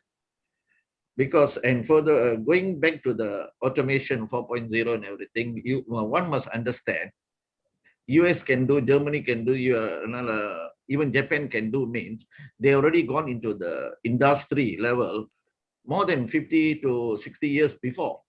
We are now only going into the industry. So they may be in the position to engage in IR 4.0 automation in much better situation compared to us. I think largely our small and medium industry are unable to do that because cost effectiveness and everything. They are small businessmen. I think how can we go and buy a machine for 200,000 and start selling some small things? No? Definitely over the years, our players will definitely engage into that. But at the moment, I think government should give more importance to bringing in foreign workers. Hopefully, in the years to come by, we will be able to migrate ourselves for automation. Well, then we can settle the issue.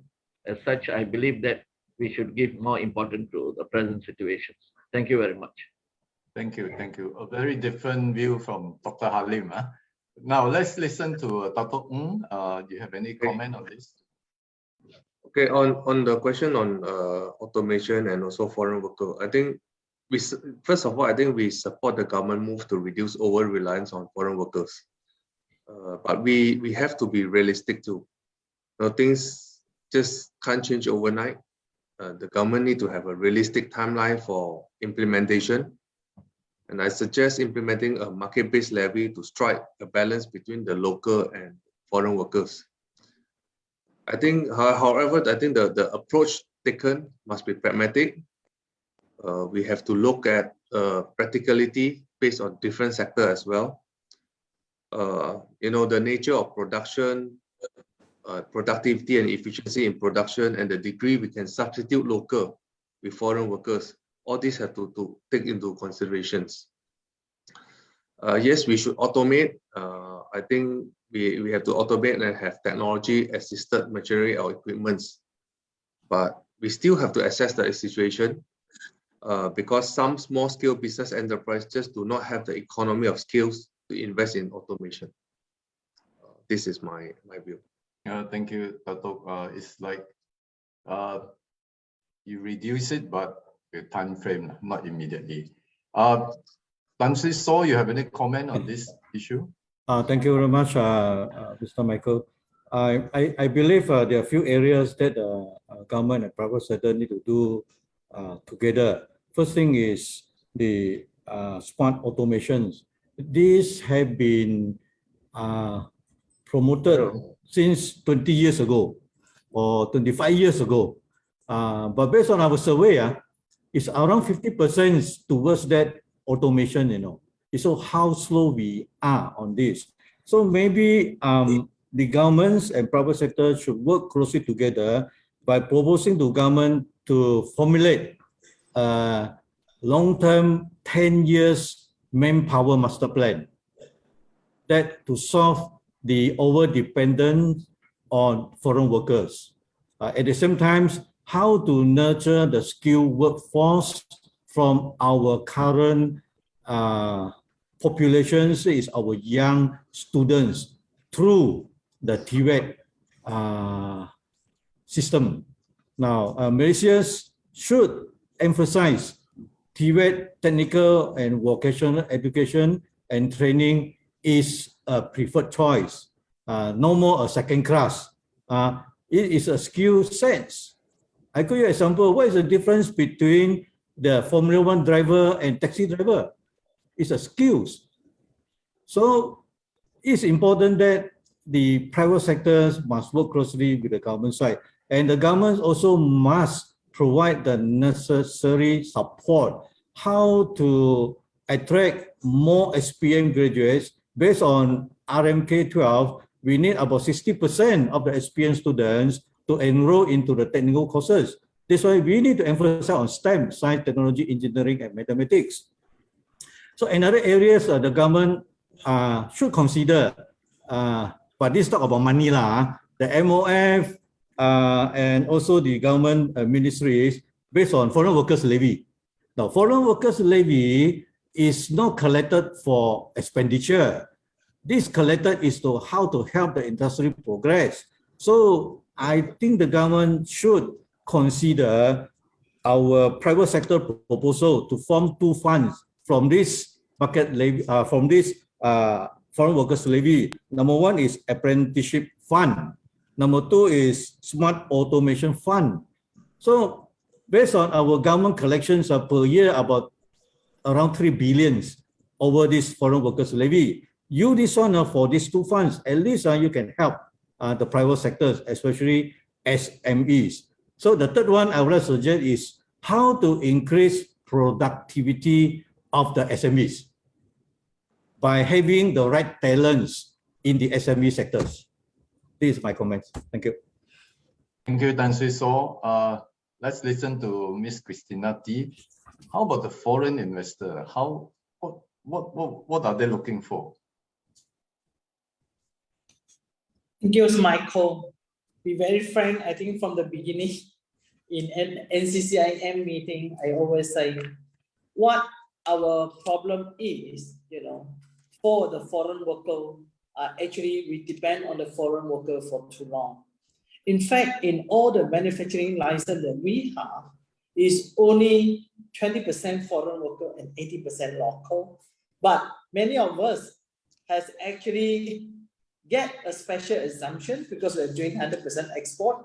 Yeah. And then our authority also very kind. They give us the freedom. And then we get used to it. So when we get used to it, we will think our easy way out. But now, because of the MCO, things are changing. Yeah. So we need to actually make sure that, as what I agree with Tan Sri and also Dato' that, I think more SME, we need to have more collaboration and cooperation. Yes, smart manufacturing, you can't do it with a minimum economic scale. But what we see that is if we can actually make it the cooperation together, things will become more affordable. That's my comment. Thank you. Okay, thank you. I think that is a very practical solution. Next, Dato' Andy Sio, I have a question for you. That is just now we mentioned about the Economic Action Council has decided to establish MyMuda. I think you wanted to talk about it just now. In all the federal ministry and agency, and also proposed that MyMuda units to be established at the state government level, local authorities, and industry association to facilitate business and ease cost of doing business. The question is this: how to ensure that the ease of regulation at federal are being implemented consistently at state and local authorities level? There are little Napoleons who put in additional unwritten rules. Dr. Andy? Thank you, Michael, for the question again. When I finish speaking and you praise Pemuda, that really makes me very encouraged, and our members, because why members of Pemuda work on a pro bono basis. And some of us have been serving since 2007, longer than they are doing a full-time job. We are already 15 years now, Pemuda, which was supposed to be only for 6 months, right? Now, because that has also given us a very strong sense of collective responsibility to unite everybody to work together and attain our national objective. Then I also would like to make it that we sound more positive. I know that it has been negative note and all that, but some of the areas that Pemuda achieved, all right, the initiative recorded by World Bank that we have initiative that has led Malaysia into an easier place to do business by creating an investment-friendly business climate, which Mr. Siva is trying to, fight very strongly. Is because it's true. The Doing Business report has been viewed by everyone since 2007, and the Doing Report 2020 unfortunately stops at 2020 due to various reasons. Placed Malaysia on the 12th position out of 190 countries. All right, we have actually improved the year before from 15 to 12 position, and we have a score of 81.5. We beat countries like China and various, unfortunately not able to beat Singapore. All right, but just now when we talk so much about the OSC, difficulty having the construction permit, in fact, we are number 2 out of 190 economies. Now, when we started Bermuda in the year 2007, our position was 25th out of 175 economies. So if we are not doing something right, World Bank would not have been able to pick up that we are number 2 position in the world. There are some country like China in 140th position and all that, but today China has improved to 33 position. So having said that, right, the World Bank Doing Report is actually a very good third-party indication for people to invest in Malaysia. Wake up, Malaysian. Please don't, I'm not trying to be a politician or both sides. Help Malaysia, because why? Those things that you do, you are the respondent to the survey. We are number 2 in dealing with construction permit. We are number 4 in getting electricity. We are number 33 in registering property. We used to be number 76. Those days in 2007, it takes 144 days. All right, with 5 procedure, 2.3% of the cost to register a property in Malaysia. But today it takes 10 days. But if you care to wait, it only takes 1 day digitally. All right, we have improved to number 33 position, but we still have a long way to improve. For example, protecting minority interests in Malaysia. All right, we can tell people that to invest in Malaysia, you are safe. This is Bursa. We are number 2 out of 190 economy. All right, of course, we have worse one like starting a business, 126. My God, we still have to improve this. Is because we have too many taxation that we can consolidate. We always tell the government, please make it easy for us to pay you online and make it facilitate us to pay you online, because it is mandatory that we pay you. If we don't pay you, we'll have to pay fine. All right, and government needs the money. All right, 3 areas that the government needs to improve in collecting their taxes. Number 1, income tax, corporate tax, registering property, property gain tax, custom tax, all right, import-export tax. So those are the areas. Besides that, collections from HRDF, SOCSO, the social tax, all this under HRDF. Can we consolidate them? Now, coming back to MyMuda and Bermuda, Bermuda and MyMuda's role is very simple. All right, we would like to effectively cut across silos, smoothen the process of implementation, and encourage teamwork and information sharing. Now, information sharing is very important. That's why the government should not ask for information they already have. Sometimes they ask you information they already have and insist that you bring a hard copy to their office, like getting an IC, for example. Why can't they just check with NRD? Company license, for example. Why can't they just check with RO,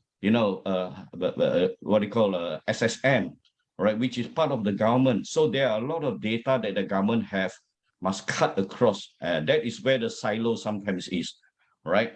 Now, Bermuda will continue to do this, but the MyMuda is set up because not everybody can be a member of Bermuda because, we are limited to the number of membership by the cabinet, approved by the cabinet. But today, you're all member of Bermuda if you set up MyMuda in your company, in your association, all right? And every member, a rakyat, I would like to qualify this. No doubt that we are number 12 in the world, right? We also must make it not shock sendiri, We must make sure that the rakyat, the man on the street, feels that we are number 12 in the world as well. Like Singapore, They are very proud. They're number two. They feel that. They really feel that, and you can see visually, right? But we cannot compare Singapore and Malaysia, because every time when we say that, we get bashed out. Because why? They consider Singapore as a small state, usually, right? Now, having said this, that MyMuda was set up at that time by our Yang Berhormat Prime Minister on 20th of July 2020 through the Economic Action Council. And this is because NCCIM president, right, requested that Pemuda should be set up in every state. All right. So we thought that it is difficult to set up every state because, we don't want committees after committee and nothing gets done. So Pemuda is today online because we learned it from the MCO period that it is also very difficult to lodge an issue. How do we meet you face to face to discuss our issue? So then we created a MyMuda hashtag initiative, which is managed by MPC for you to lodge your issue. What is most important is we would like to hear your solution because every issues that is being brought up are almost the same. But what is your solution? Your solution from one chamber to another chamber might be different. So we would like to hear your solution, and then we will then gather the necessary people to look at your issues. Now, MPC is actually established with a division of technical services, all right? Like I mentioned, right, they are covered by 10 subsectors from agro-based, chemical and chemical productivity nexus to digital, E&E, machinery and equipment, private healthcare, professional service, retail and F&B, tourism, and the recent one, logistic. So Pemuda also seek from this productivity nexus, who are the private sector and public as well, and private sector expert that we tap from to go through some of the issues and the solutions that may have been surfaced by you. Thank you so much, Michael. Thank you, Dato' Andisio. I have one last question just for Mr. Siva, the best for the last. Now, Mr. Siva, just now the survey revealed that 67.8% of the respondents think that government should develop a designated industrial park for SME. One of the interviewees suggests that the park management or authority can introduce rent first and buy later concept for those cannot financially afford. The question is, what is MIDA's viewpoint on the designated industrial park for SME? If it is workable, how fast can the government launch it? Okay, Mr. Michael. You see, when it comes to industrial park, we have been working with some private companies who have indicated interest actually to set up industrial park. Yeah, because we have about 500 industrial park in Malaysia. I remember EPU did a study somewhere, I think somewhere, I think maybe 10-15 years ago, and they find that many of these parks are not industrial parks but Jurassic parks. That is the term that, of course, she mentioned during the meeting. But in reality, I would say maybe around 200 parks are really, really good parks. Of that, very few parks are gems. I give example. iPark in Johor is not industrial park. It is called industrial resort. Now, that is what we are talking about, because we are comparing our parks with international parks around the globe. Now, we do have Gamuda coming in, Eco Park coming in, Sime Darby coming in. Yeah, and also another one more company I can't recall. Now, Sime Darby have set up a SME park in Nilai there. As you go, you can see they are building an SME park or whatever. Now, what we want to do is we want a joint factory concept park. It is actually modeled after Japanese industrial park. We mooted that idea with all the players in Malaysia, all the various state government, because industrial park, not with the private sector, but with the government, trying to get the state government to actually to provide the land and develop it. We have one model in Johor. All right, I think with the Japanese, I'm not sure which company was that, but it has been taken over by the local parties. What it means is that you have a small area where you build shop lots, and then you have a office block which is shared. The meeting rooms, everything is shared. That concept was actually sold to all the investment agencies, and one agency took it up, Kulim Hatek Park. I'm proud to say they will be launching it very soon, and they also mentioned to us that they already almost sold all the land. All the lots to potential investors. Now, this concept is, I think, will work with Malaysian companies because they will come in, small companies, small lots, they have to rent, and then they can share the meeting rooms, the conference rooms, the lobby, everything, Yeah. So maybe we can throw this idea, since it is being raised here, I will throw this idea with some of these bigger players and see how they do it. Sime Darby Park that they are developing is actually it's SMEs, but it is actually the old model, I would say. Yeah. Maybe they might be leasing it, but it's not something out of ordinary, put it that way. Yeah. But we are very supportive of industrial park because MIDA is also given funds to actually to upgrade the industrial park that we have currently. Yeah, few millions are given, and then we provide some funds for each of them to actually upgrade the roads and all those things. Yeah. All right. Thank you. Okay, Mr. thank you, Michael, I Mr. have to Siva. leave because I have another engagement. We are ending. This is the question is the last question. Okay. I think this is a very useful dialogue between the public sector and the private sector. Before I end this panel discussion, I would like to invite each one of you to give a comment. How can we do better? In 7 seconds, just a message for people to remember. Can I start with Mr. Siva, since you're in a hurry? No, I think I need to admit that we didn't do enough engagement. All right. I think we can change the narrative within the next course of, let's say, 3 to 6 months. I believe in that. So we will do more engagement with each one of you guys and also your chambers, members. And my team will now work more closely with you for all the programs that we have lined up for this year. All right. I think I agree with Dr. Andy. Engagement and communication is what is lacking on our part. Yeah. And on policy matters, we will also work with you immediately to see whether can we come up with some very quick wins so that we can put it up in the next year budget. I have some ideas, fantastic ideas that I think my team will throw it with you, look into it, come up with solid, because I'm a planning officer. I spent 18 years in strategic planning division of MIDA, So I know what will work, what won't work. All right. Then we can push it and try to get it approved in the next budget, which will make a big difference, in terms of attracting and also stimulating domestic investment. Thank you. Thank you, Mr. Siva. Perhaps we can have this kind of chat every month. Right. Dr. Andy, short 7 seconds. Yeah, I need to finish anyway. I'm getting hungry now. It's 2 o'clock, in Melbourne.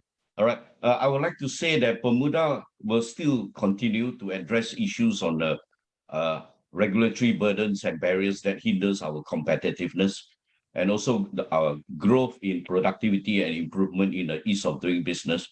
And also, we would like to deliberate on strategies to improve our national competitiveness, especially through this public-private consultancy to facilitate business through MyMuda and Pemuda. As we mentioned, right, the MyMuda is to help us to reduce unnecessary burden and red tape, and also reduce business costs of compliance, create jobs, and also stimulate economy. So with that, I thank you so much for inviting us to be able. But please visit our Pemuda website. There are a lot of information there and a lot of FAQ there that will address some of the issues which you think you may have. It's already answered anyway. Thank you. Okay, thank you. Dr. Halim, you have a message, a few second message. My message is Malay Chamber will engage, cooperate, and everybody will win. Thank you. Thank you.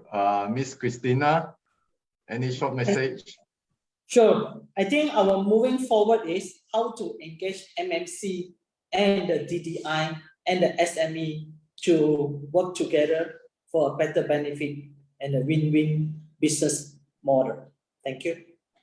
Thank you. Tan Sri So, a message, short message. My message is we need to have a continued focus on productivity and also the strong commitment on our policy support to drive up the DDI, especially the value change, high tech and high value added value change. And this one will reverse any signs of premature deindustrialization. This FMM message. Thank you. Dr. Ng, you have a short message. I think engage, everyone talk about engage, but engage is the two-way lah. It's multi-way. It's not just one way. Not MIDA engage with us, but I think we have to engage with MIDA. We have to engage with Bermuda. I think let's work together to drive more investment into Malaysia to revive our economy. Yeah, thank you. Thank you, Dato' Ng. Mr. Lee, you have any comment? Short comment? My comment is to promote strategic public-private partnership to make Malaysia a better place to invest. Thank you. Okay, thank you. I think we can sum it up. This is a very useful engagement, mutual engagement. I think that is the word for the future, and we are looking forward to that. I'd like to take this opportunity to thank all of you for taking part in this session. I'll pass it back to the MC, Mr. Wong. Thank you, Mr. Chai and the panelists. I think we will be finalizing the end of the finale of the day. The National Chamber of Commerce and Industry of Malaysia extends its thank you to everyone, especially to all our panelists and participants, for making this webinar session a possibility and a reality. Thank you. And with that said, it is the end of the webinar session for today. We wish everyone a good day and have a nice weekend. Thank you. Thank you. Bye. Thank you. Thank you so much. Thank you. Thank you. Bye bye. Good day. Well done. Thank you. Well done. Bye-bye. Good evening.